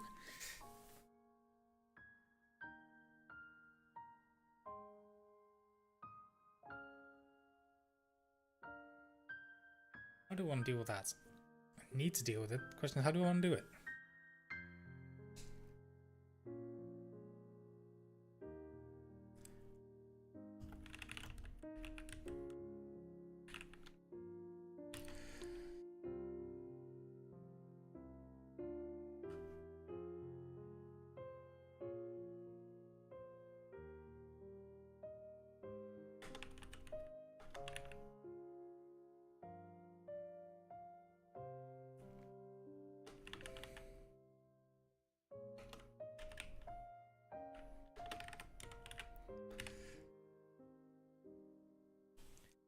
Just filter map here.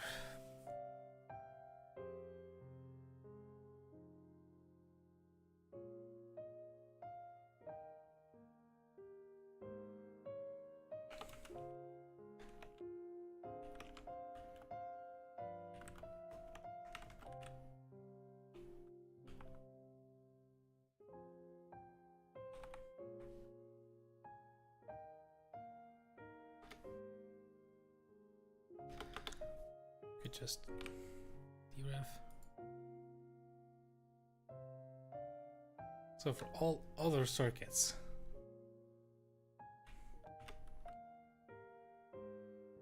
there's anywhere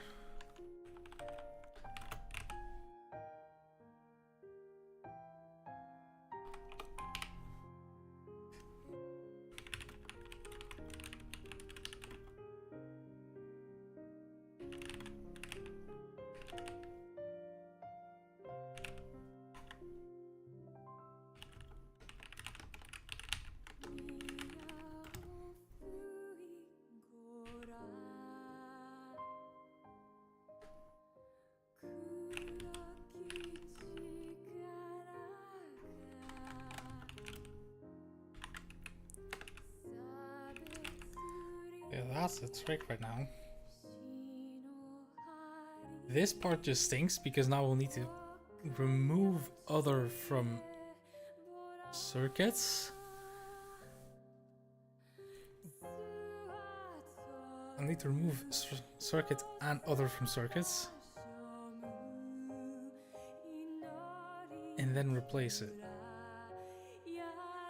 Thing is, I can't change circuits while I'm iterating over it.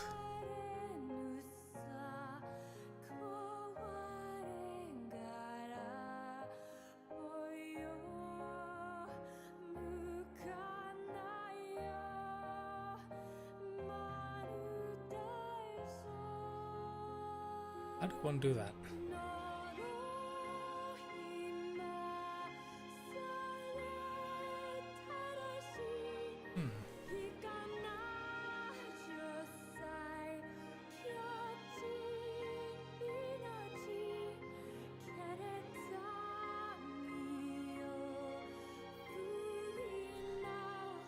Guess I can say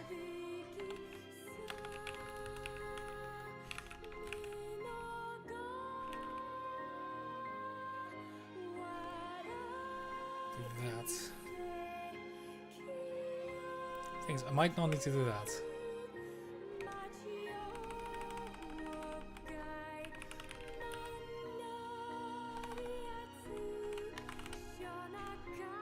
Clever about this then.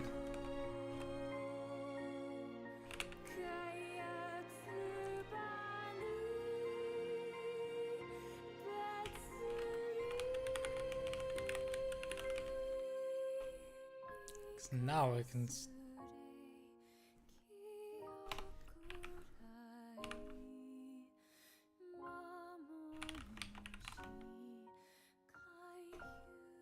something I can say.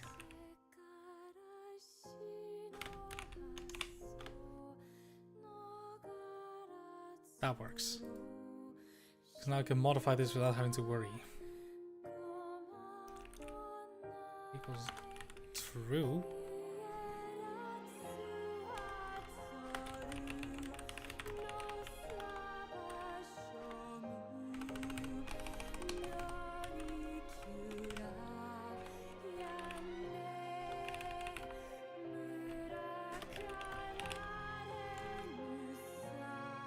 Now this should work.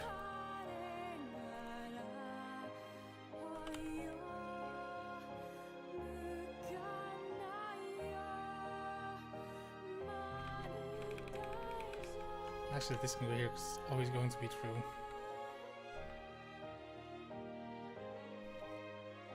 Then,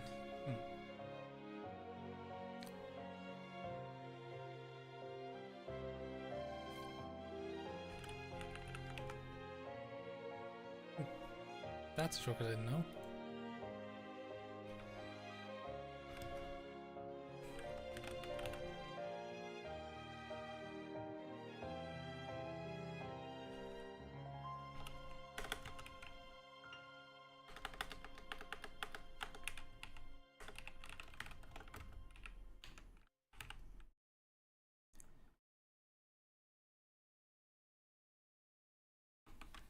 Into yes, attention, yes. Extend from circuits and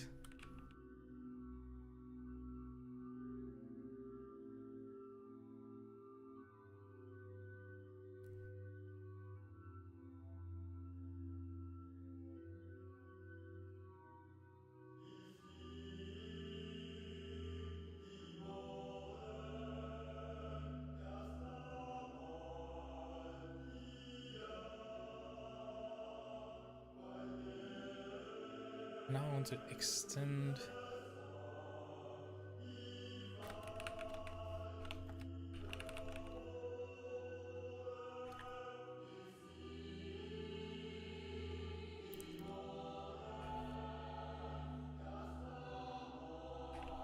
Filter where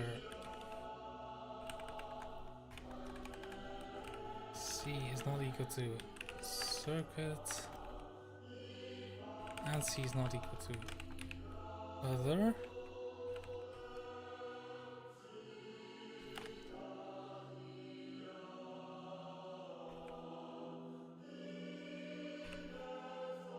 chain that with new C. Oh. Collect. Why not?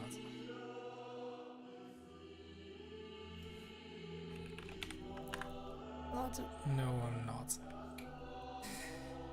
I figured.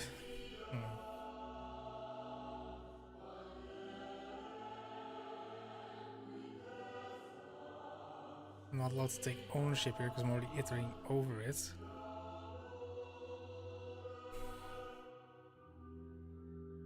I could do. Knowing that this ends the loop, I could do this outside of it, I think.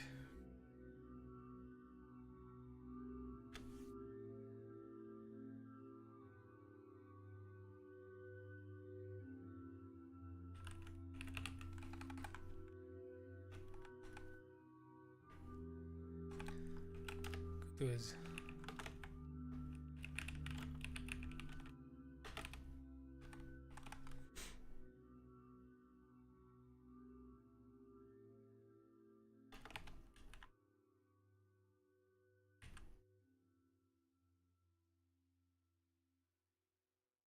now I can get clever.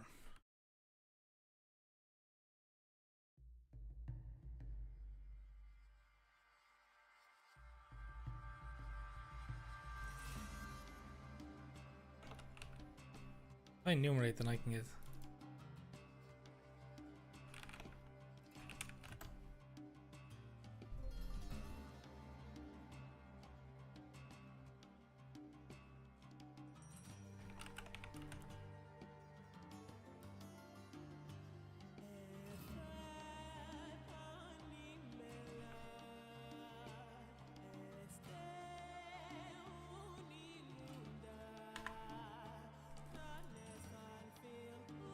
I think.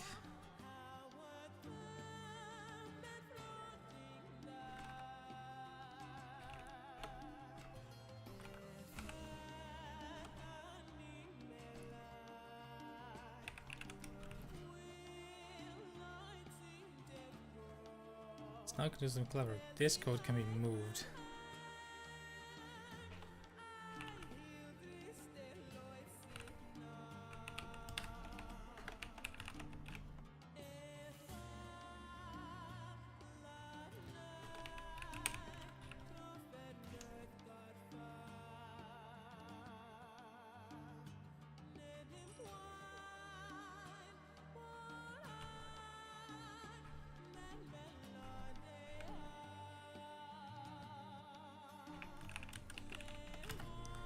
Can I do that?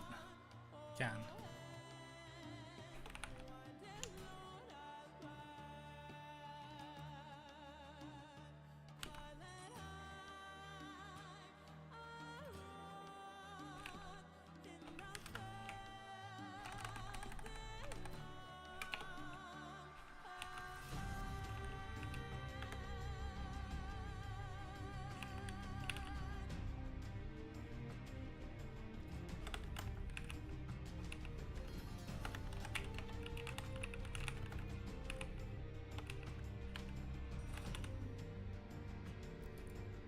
Do that.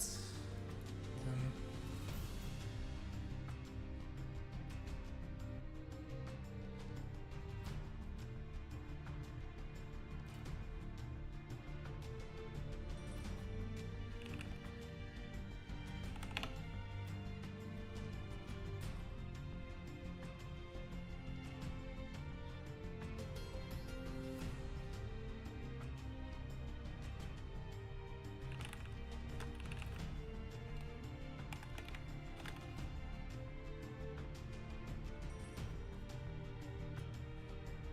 that doesn't need to be some anymore. That can just.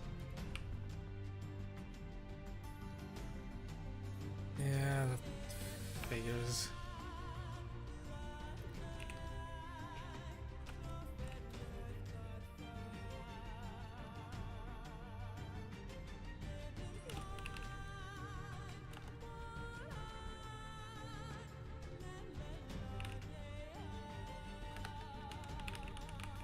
Some clever here.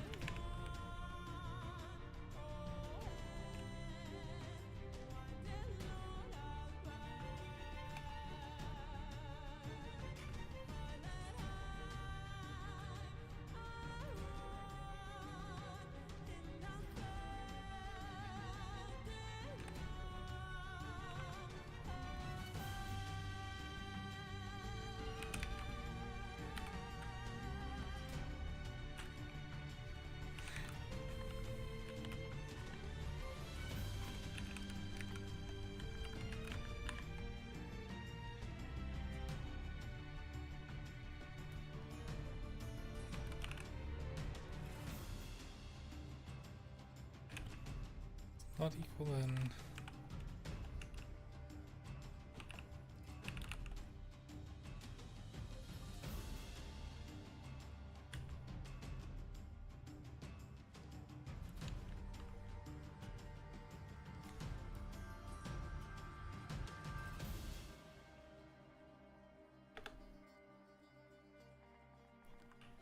That works.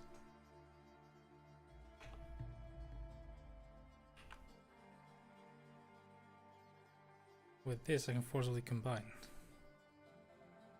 Here,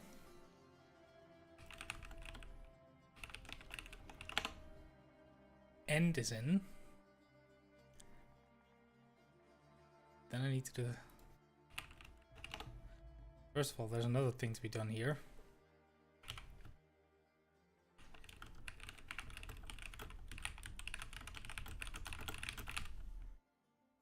Now I can do something nice. Just say. Now I can actually make a connection. Also, this is making connections, so.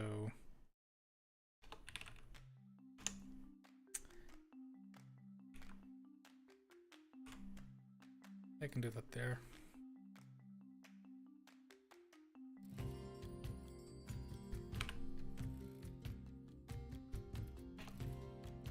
I can say.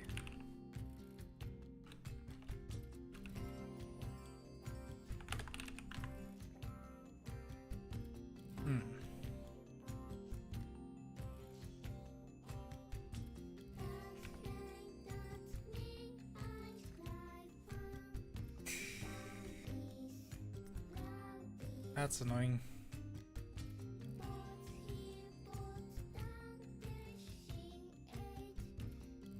Yeah, how do I deal with that? Do I deal with that? Could do it just purely by index.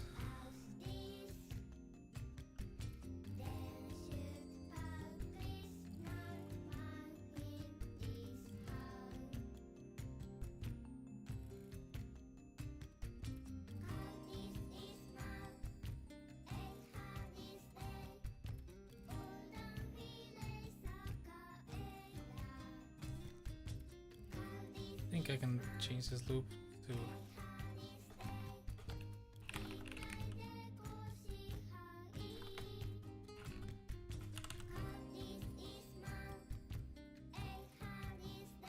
that works.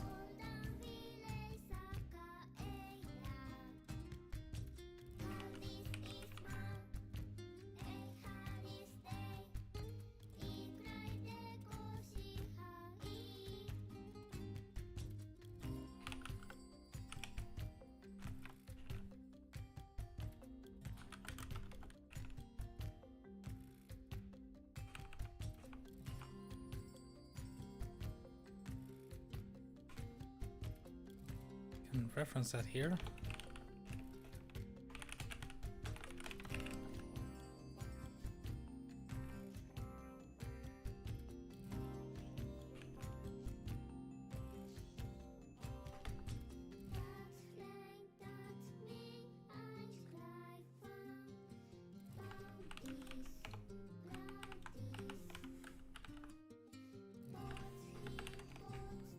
I think I'm still gonna run into the issues with borrowing, but I'll figure that out.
Just a sec.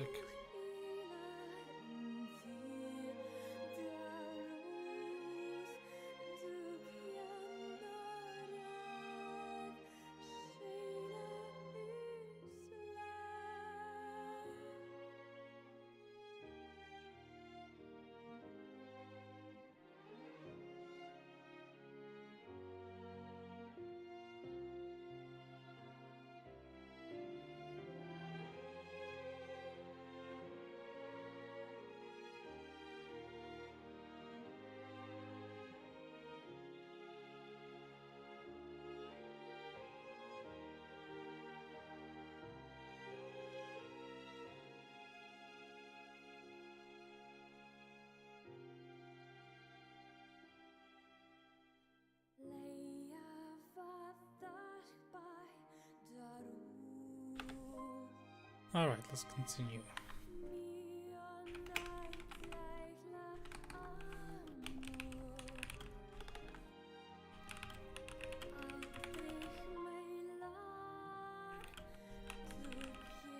So now, can I do...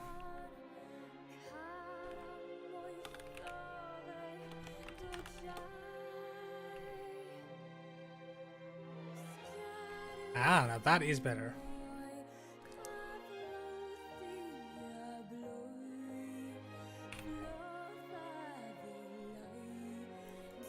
So now I can just freely borrow this as mutable.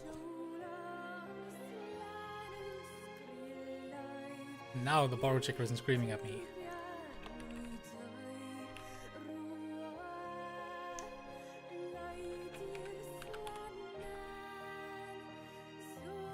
Now I can do the same here.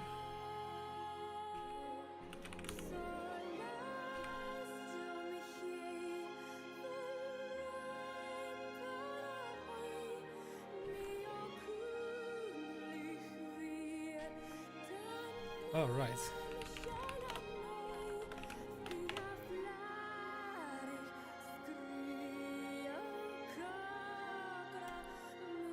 I need in circuits because at this point I know that it's not. I don't need to.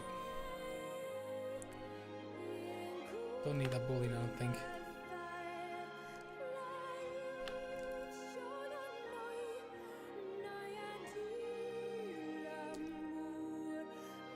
Could technically remove this, but I don't need to.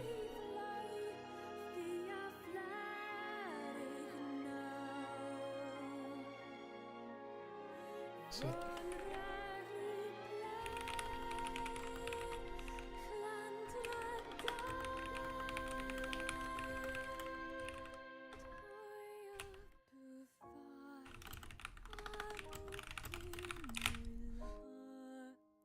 don't really want to factor this out because actually I can. Not end in.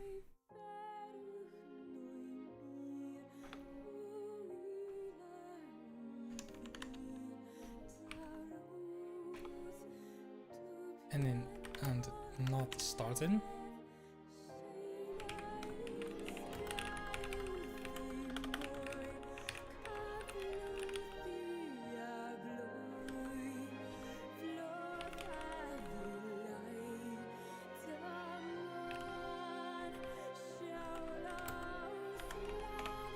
Probably some redundant checks in here, but with any luck the compiler can deal with that problem.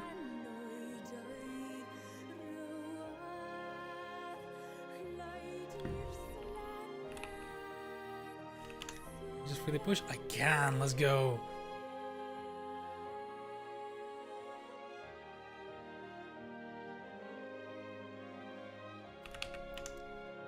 Let's go! Auto checker isn't beating me today, that's for sure. And it's already both and I don't need to do anything. And this also means... Don't forget to count that. These are counted. Ideally, I kind of want to do that here. Take it out from here.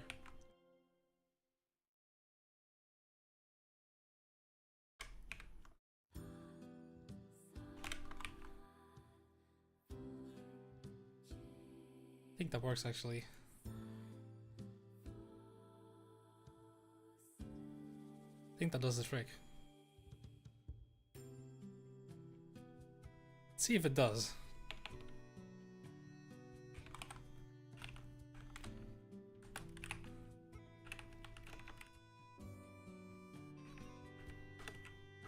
Key.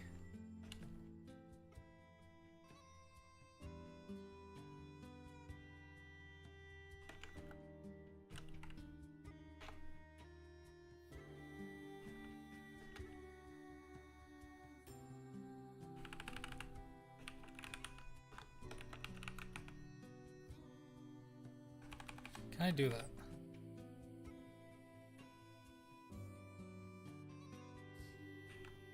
I think that works. So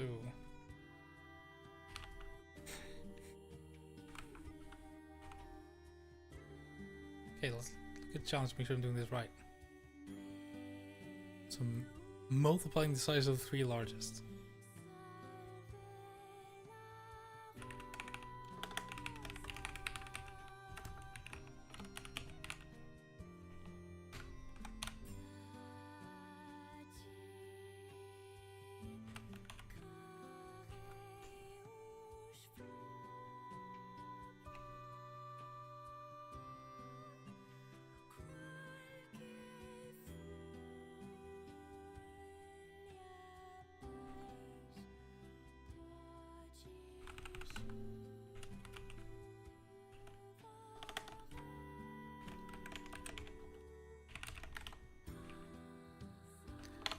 I can just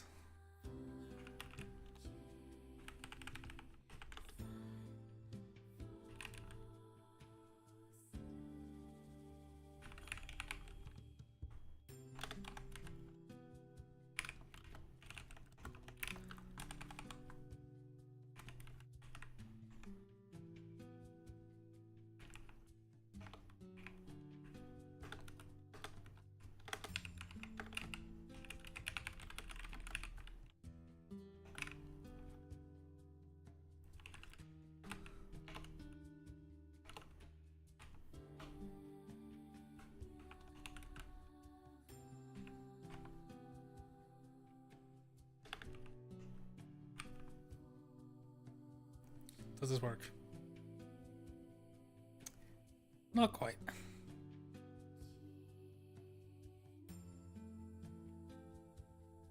Where though? Where is it doing that?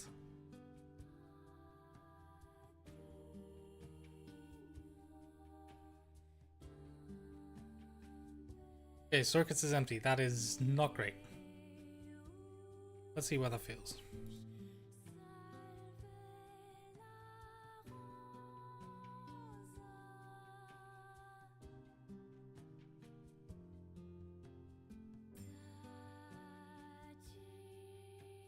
Because if it's empty, it never gets added. That's why I wanted to have...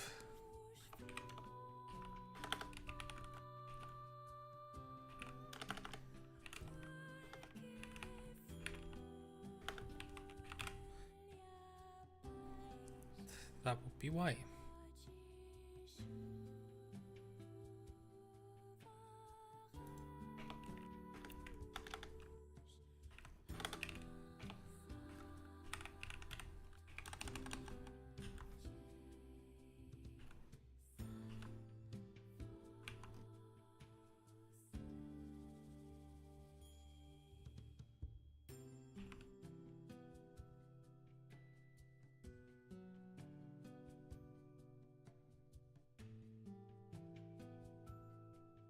That's because I can do that.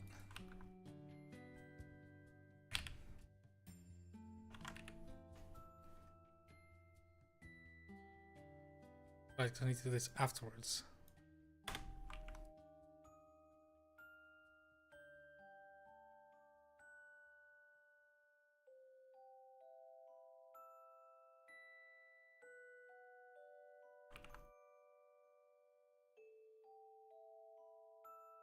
Should be it. Not quite. Is it off by... Let me guess. This looks like an off by 1 error. Supposed to be 5, 4, and 2.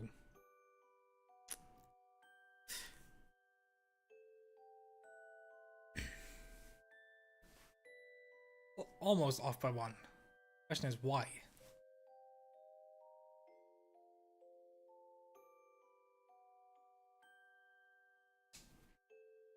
Guess at the end you can go.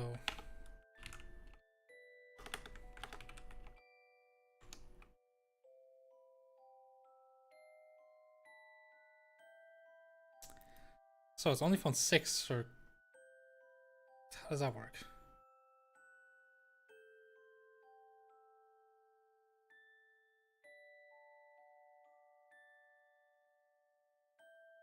How does that work? If you make 10...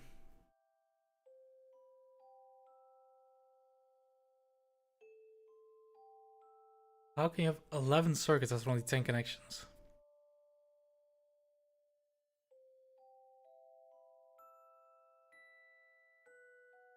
Oh, because also counting the loose ones.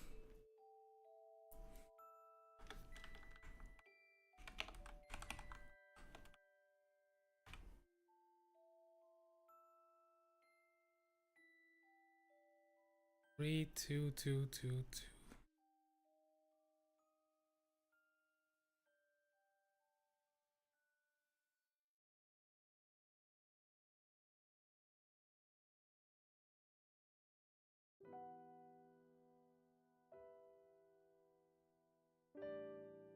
Question is, why is it wrong?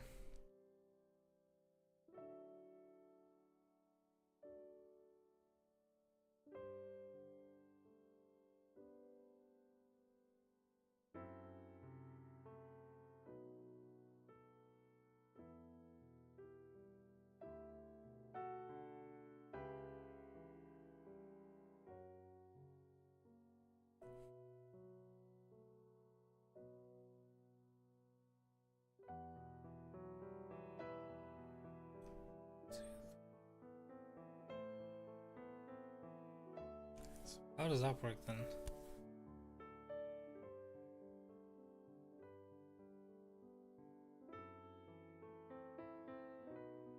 I think here I could say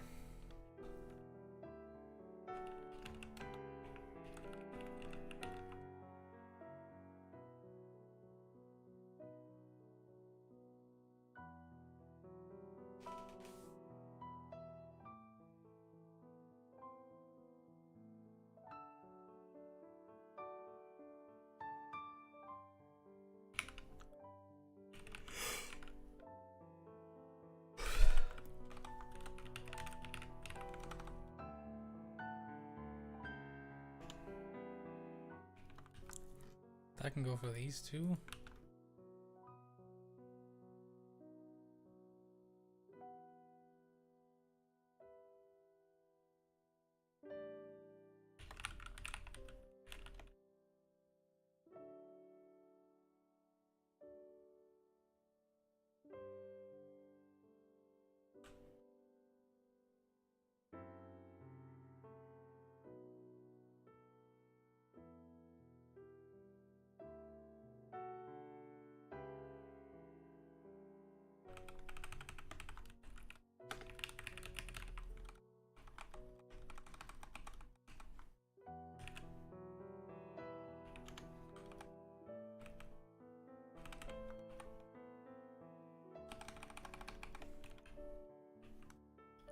This should get messy.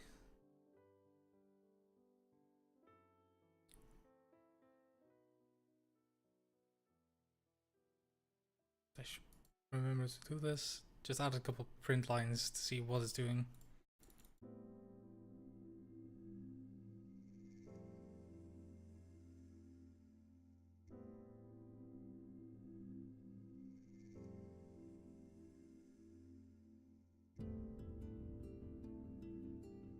Just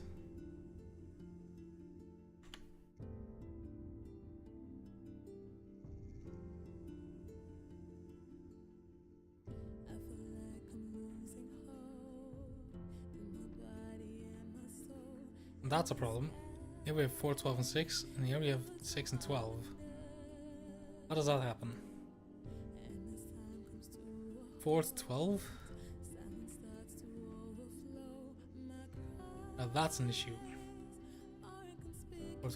4 to 6 works. Why is 6 to 12 not working?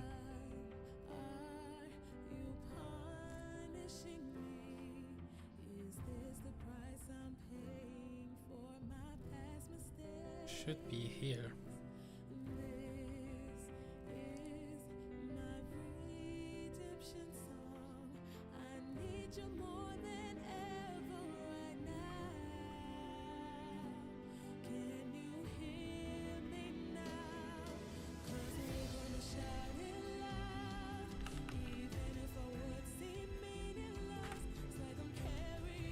Can I do this?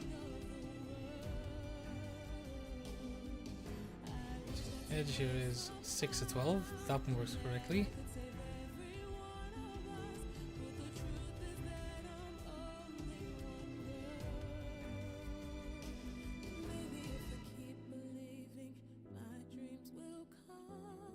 Here we have 4, 12, and 6. The edge connects 6 and 12, so this shouldn't do anything.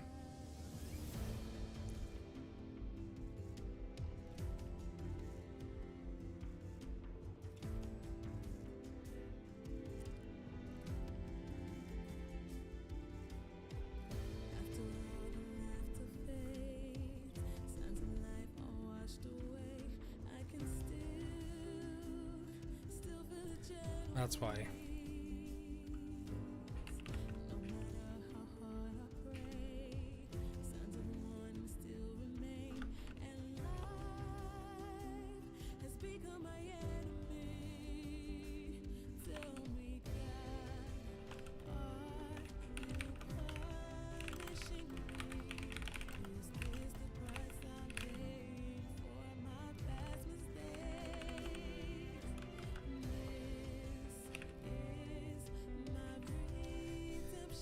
I think that should help figure it out.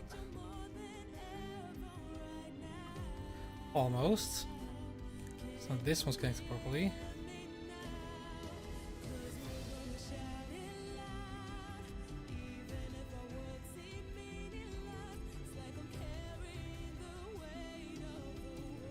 Why is it still missing one of them?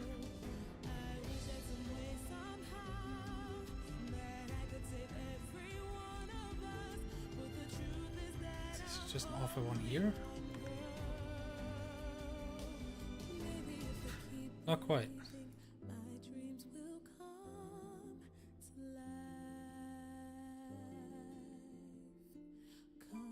So why is one of my circuits one short?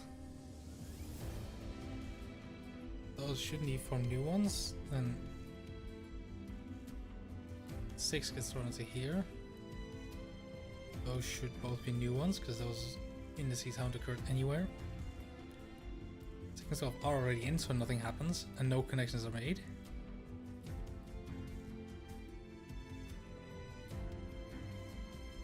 $18, 19 do form a new one.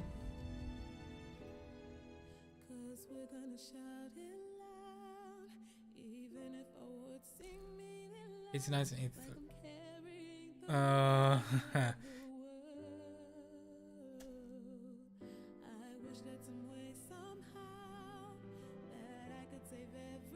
Because I've added a shortest edge that combines these two.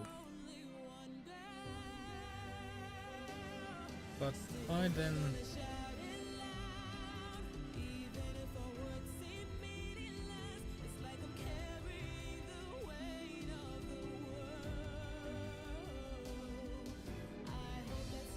It's like it doesn't add any nodes.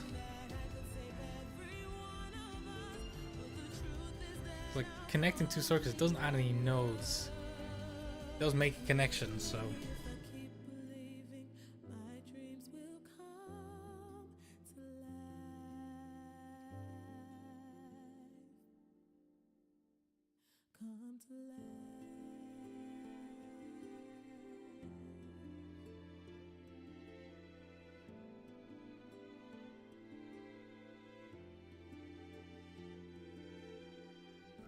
And then 1 and 6 are connected at the end.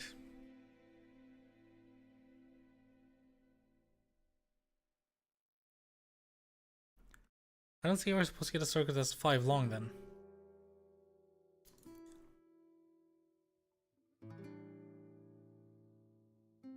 Am I missing something?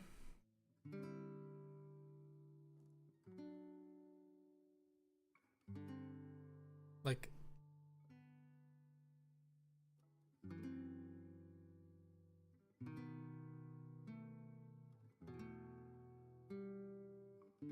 missing something.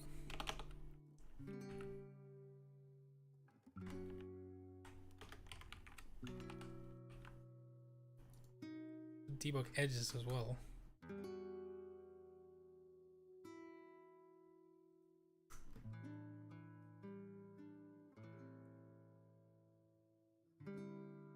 What duplicate edge costs by any chance? Doesn't look like it.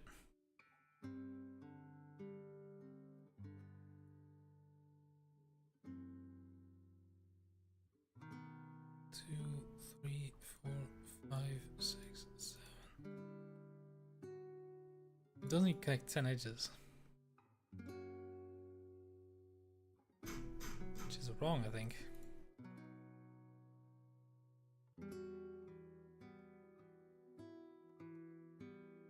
It's not. Why?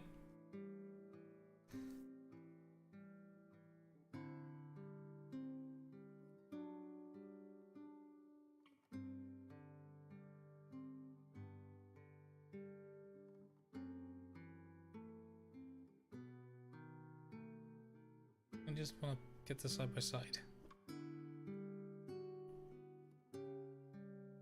With my output as well.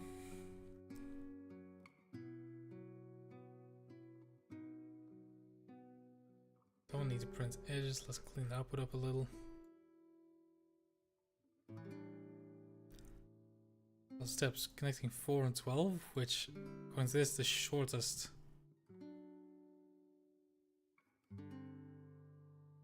B.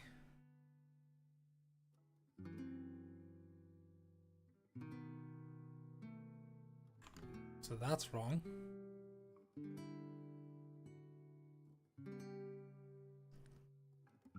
I think the closest to be this and 431, which is this. So that would be index 0 and 7.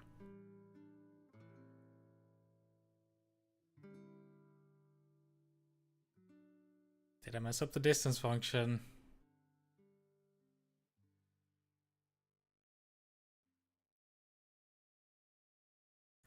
I did. I messed up the distance function. That would explain why it's wrong, at least. Yeah. So...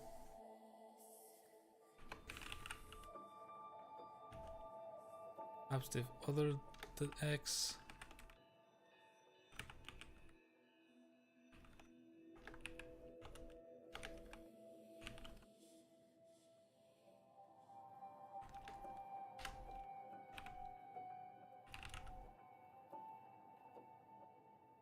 Nice. Then I want to take all of that.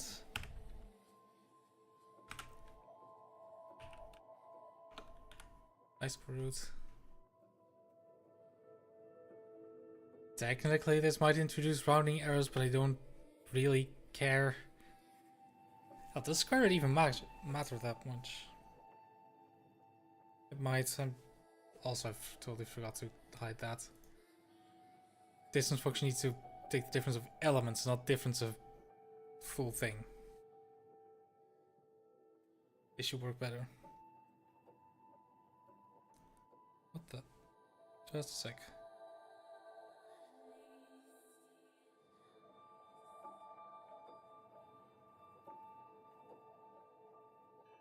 Alright. Okay, let's see if that works better. 532. Almost! Getting closer, but that's still wrong. Still an off by 1, but now different somehow? 19. See, that's supposed to be 0, I think. So why?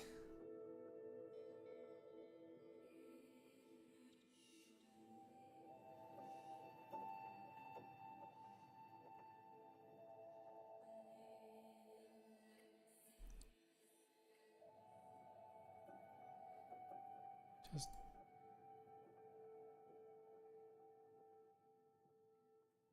well, that is correct. These are the closest, so it did get those two correct. Then it will find that the next closest will be with index 7, which is also correct.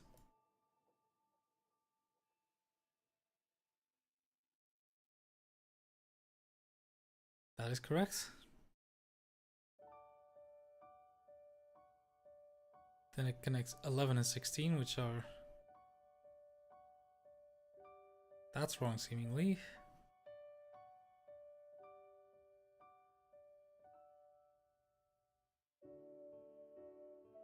(11 and 16).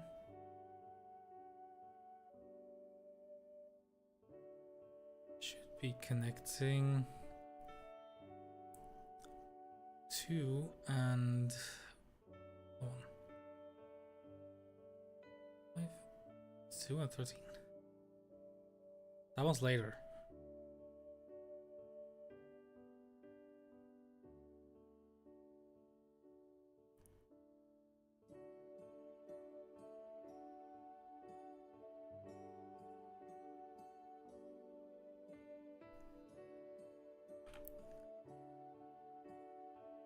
I don't think that should have mattered, but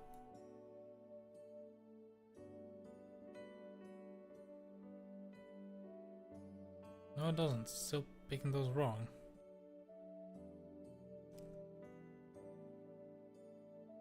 Question is why?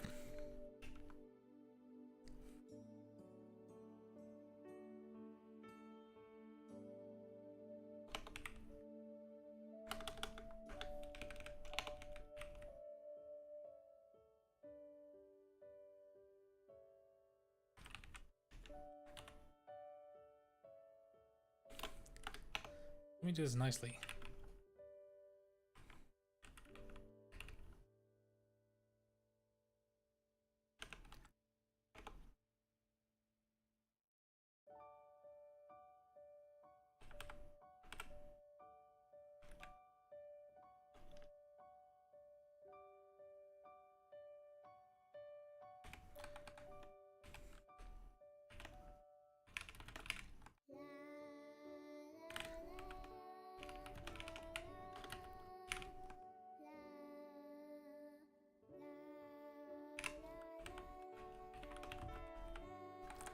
Let's see how this... I keep forgetting to hide this. Just gonna see if I can nicely print it.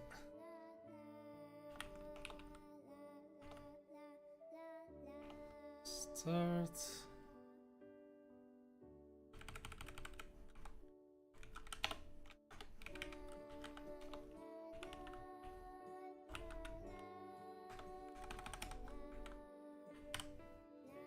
Borrow these because I don't need to actually copy it.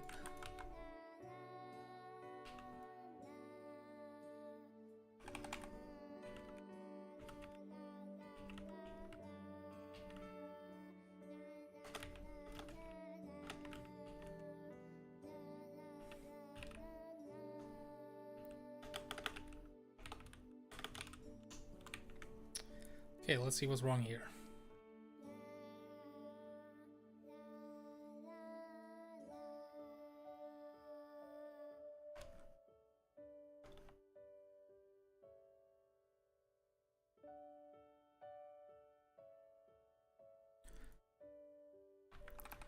I think it's fairly safe to format these to 4.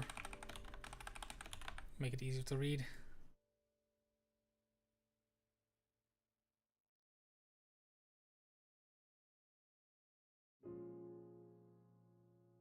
Actually, I can go to 3 because they're all positive 3-digit numbers.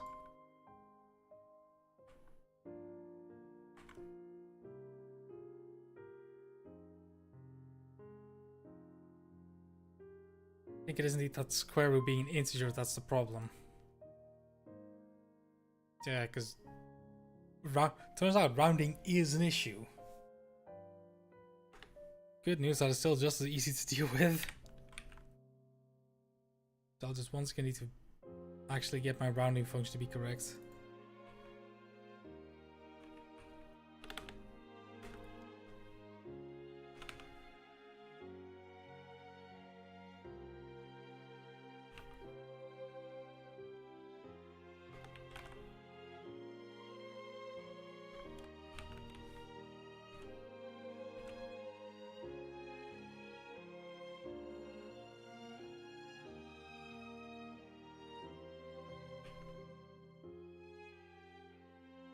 I want to make this F64 and I want to carry that through.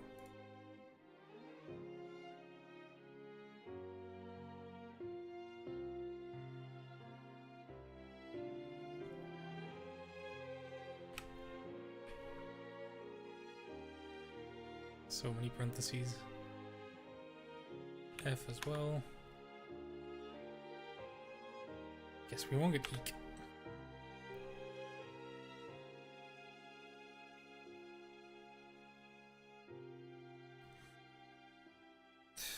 Fine.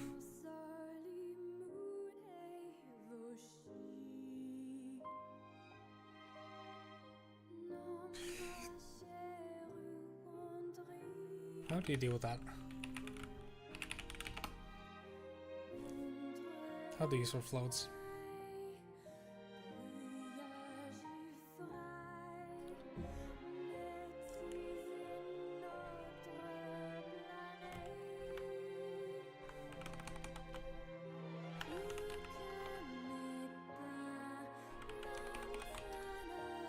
That'll work. Need to deal with anything else with no weak floats? Don't think so.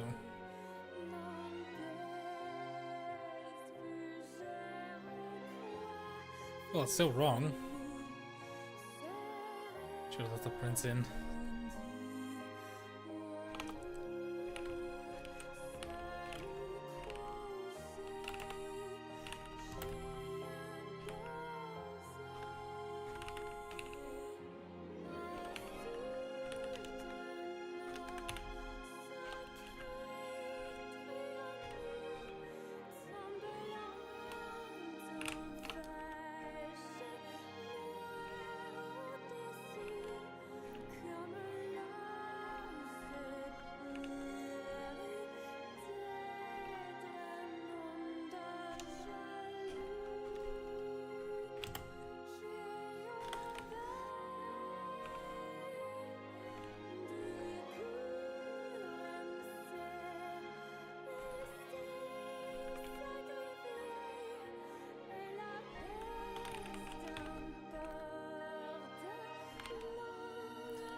That 0.2, that can be.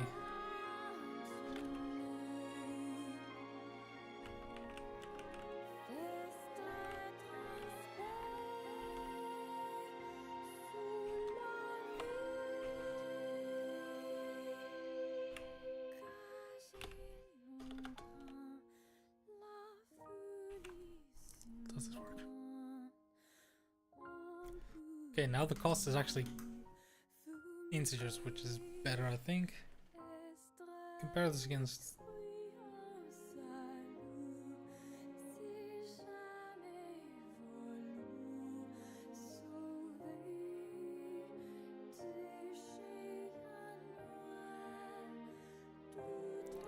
So now it is getting these incorrect.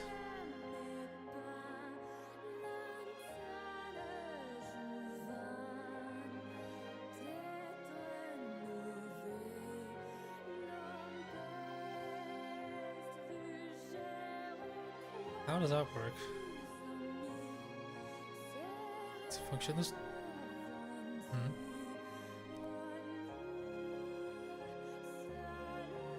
I doing something wrong here?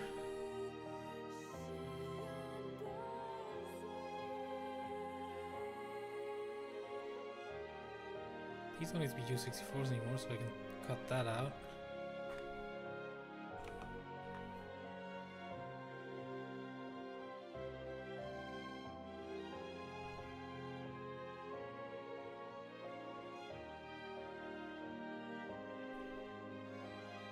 Like, the absolute difference is still going to just...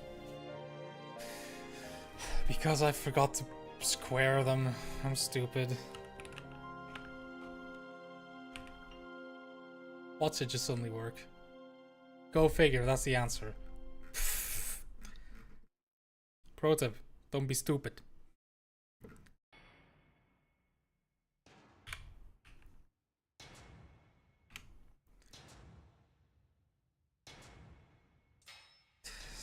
I once again forgot to show it, but yeah. Don't forget to square your differences when doing distance calculations.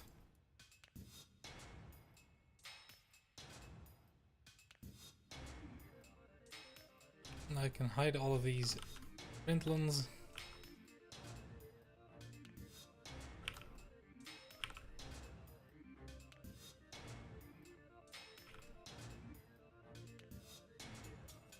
Quite output, quite output. Let's go.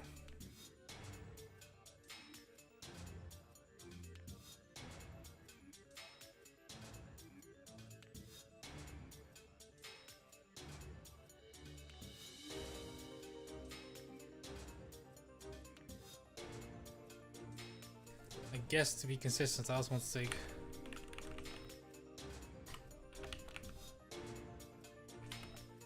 don't strictly need like this, but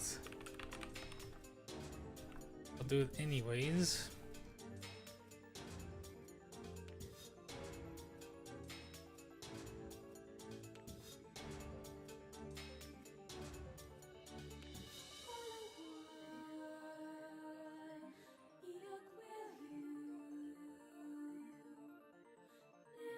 Okay, how cheeky do we want to get?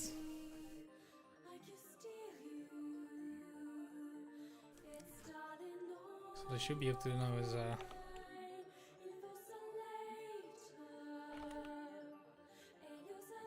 extend with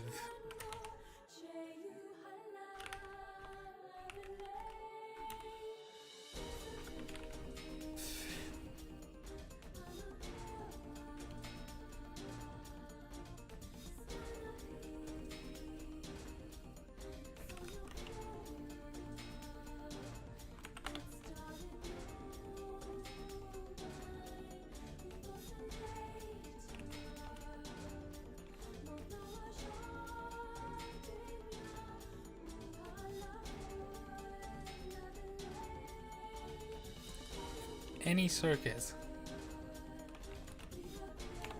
contains IDX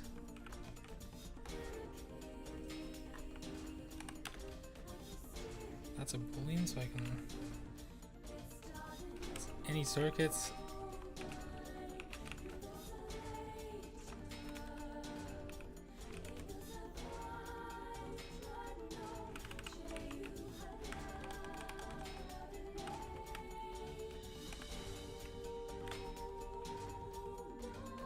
not work.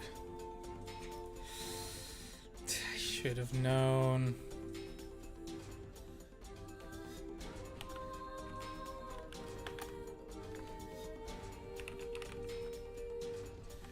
Now I just want to do that.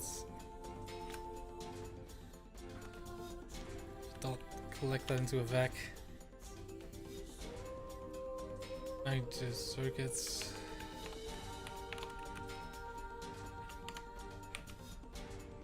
That should do it.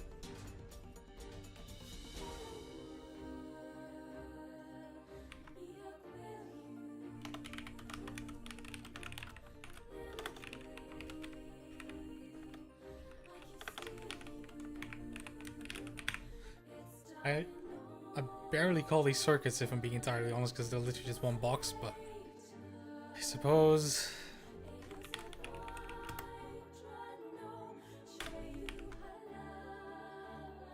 that works.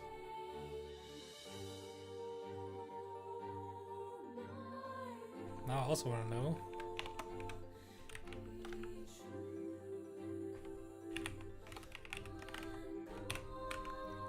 how many circuits with total? 11. I think that checks out actually, what they said. It does! Nice.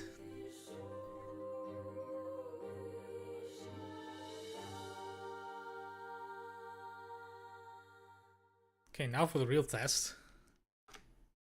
Swap the input out. And up that to 1000. Let's see if my code is any good. Well, that didn't go to plan. Oh. That's, where?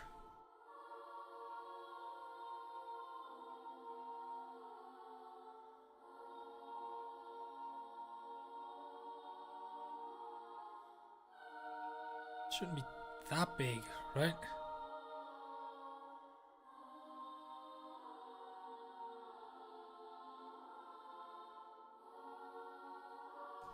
What are these? U32s, I knew they should have been U64s. Can I fix that in here?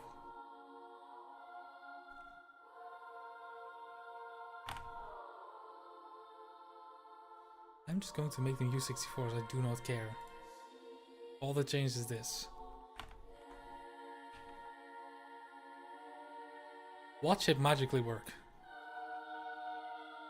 Sure does. That is still the question, right? 3 largest. Yes, it is. Okay, let's see. This should be 932 400. Did I get it right? Not quite.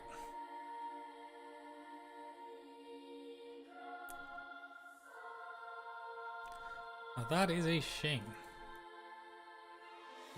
Question is why?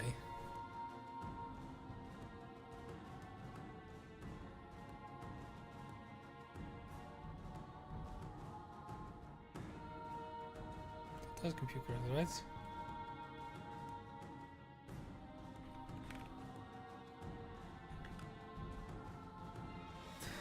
I'm hesitant to enter it again because I think I did copy it correctly, right? I did. Also didn't let me.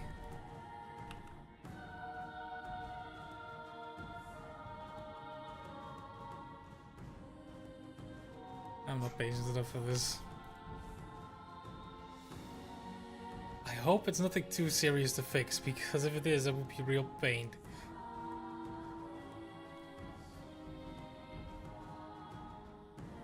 Okay, let's see. I didn't typo, did I? I did not. That is unfortunate.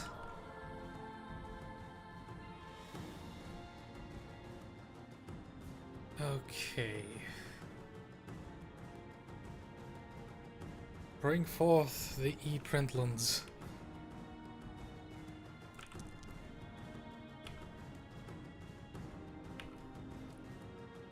Spam the output.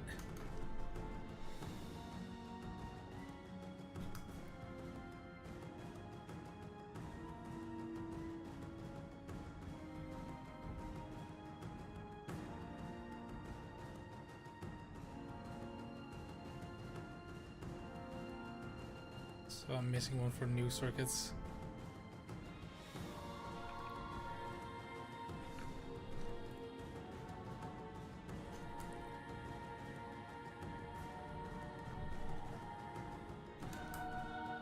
Should probably actually show this. Let's just re-enable the prints.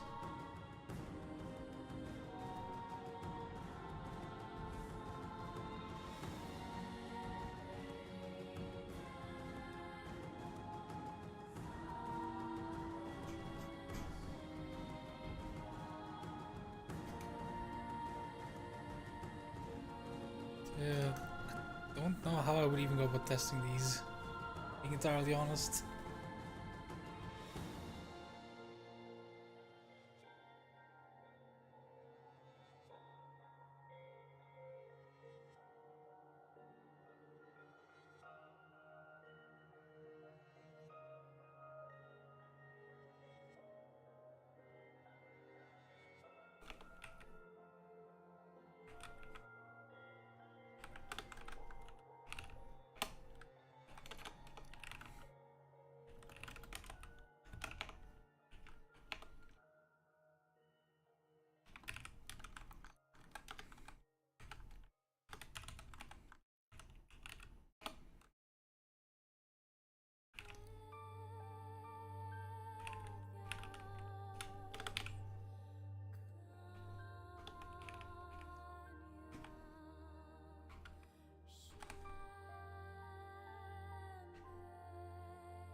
prints decently.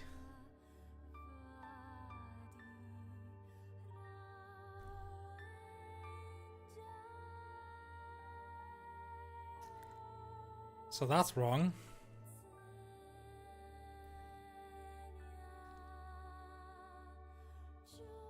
No, it's not, because I haven't sorted them yet here.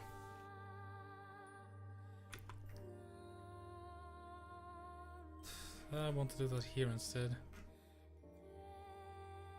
That's the sort.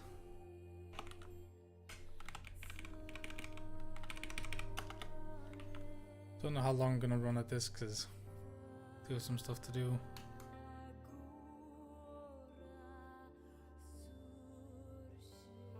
Let's see. That is indeed a hell of a circuit.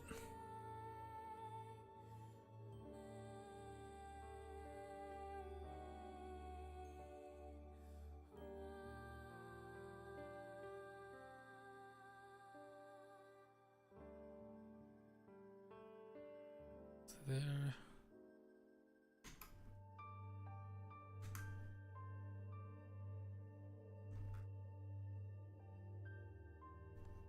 Would imply that somehow I've done this wrong, which I know I made a mistake somewhere, things I just don't know where. Unless I misread the problem, which is also possible. Oh, it is still multiplying the three largest.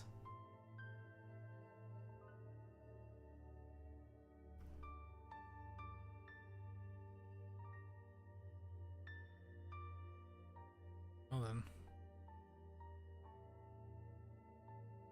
Suppose there's no reason to keep trying this. Smaller input.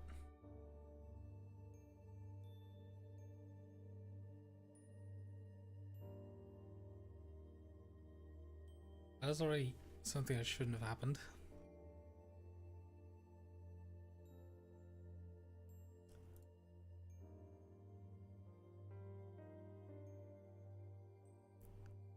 That's interesting. Just because I have to set to 1,000, because it shouldn't be.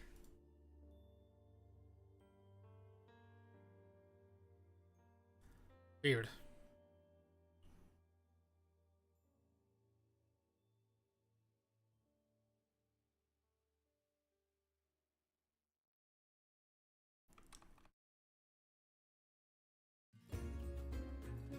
Why does it feel with this is set to 1,000? Because it should stop.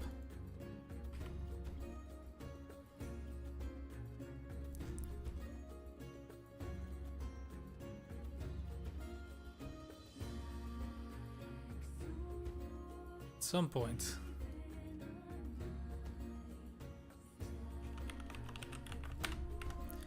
Equal to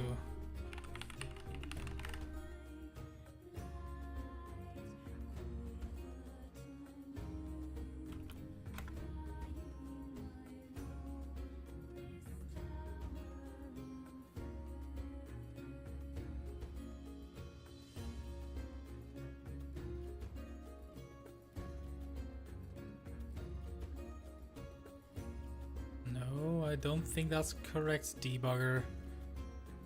I don't think 0 is equal to 190 minus 1.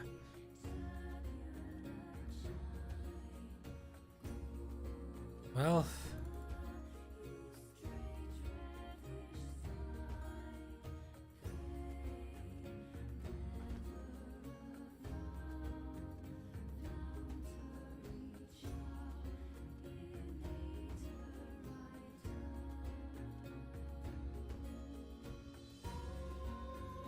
it's already not making more connections, but it's still going through all the edges. At this point, I don't think any of them matter.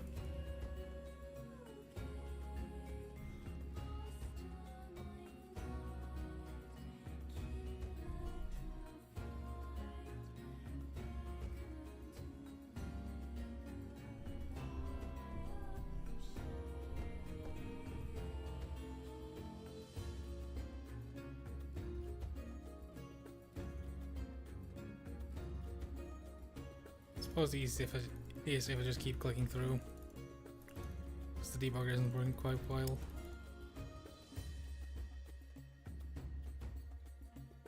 Also, I should once again hide this. Just in case start.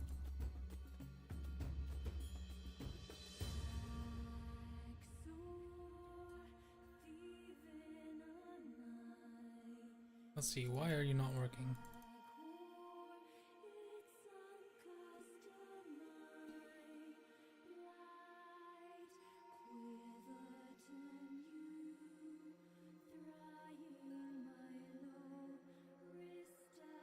Okay, so it hit 190 and it stopped. That's good.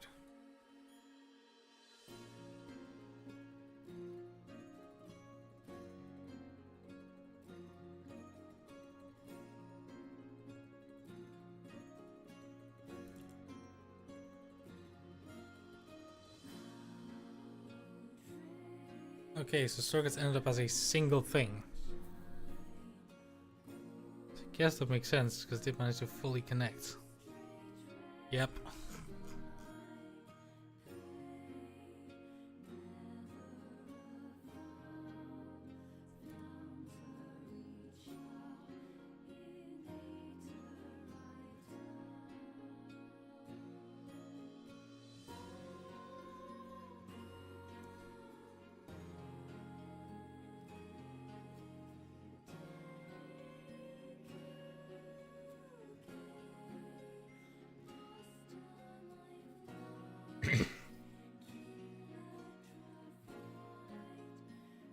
So yeah, this function completes without issue.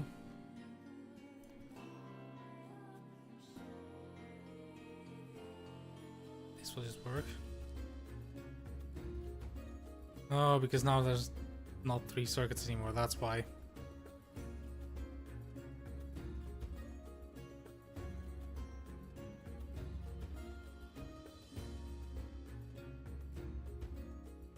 It only failed because of this.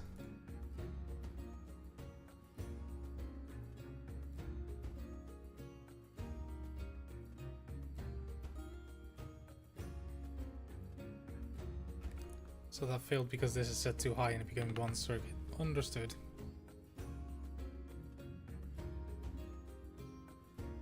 So it does identify those correctly, but why?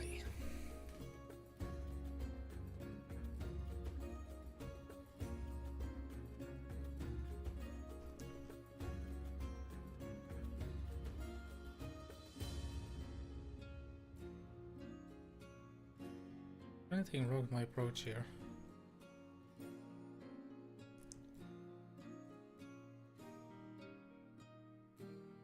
Start should just be. Let's get all the test input open.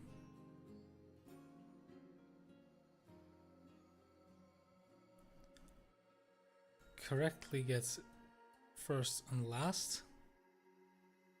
Does connect those. Then it gets again the first and this I'm 7. This again correct. Twice 2 and 13, which is again correct.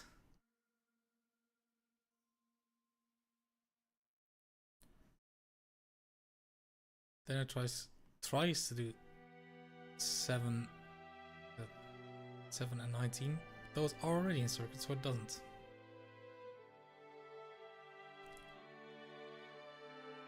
It keeps continuing.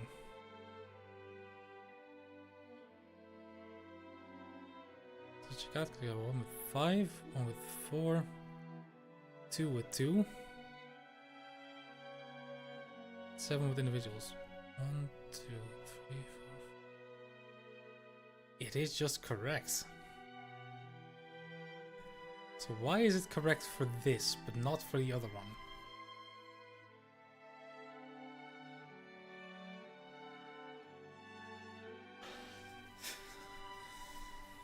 I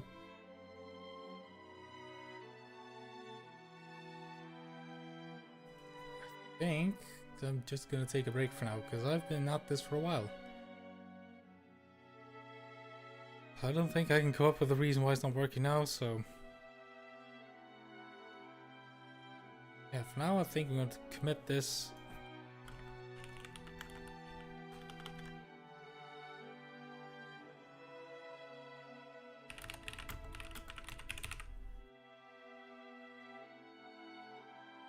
I'll commit this for now.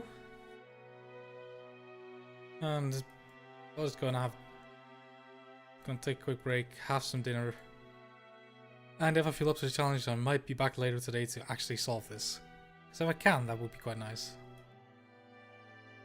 Anyways, until that happens, see you later.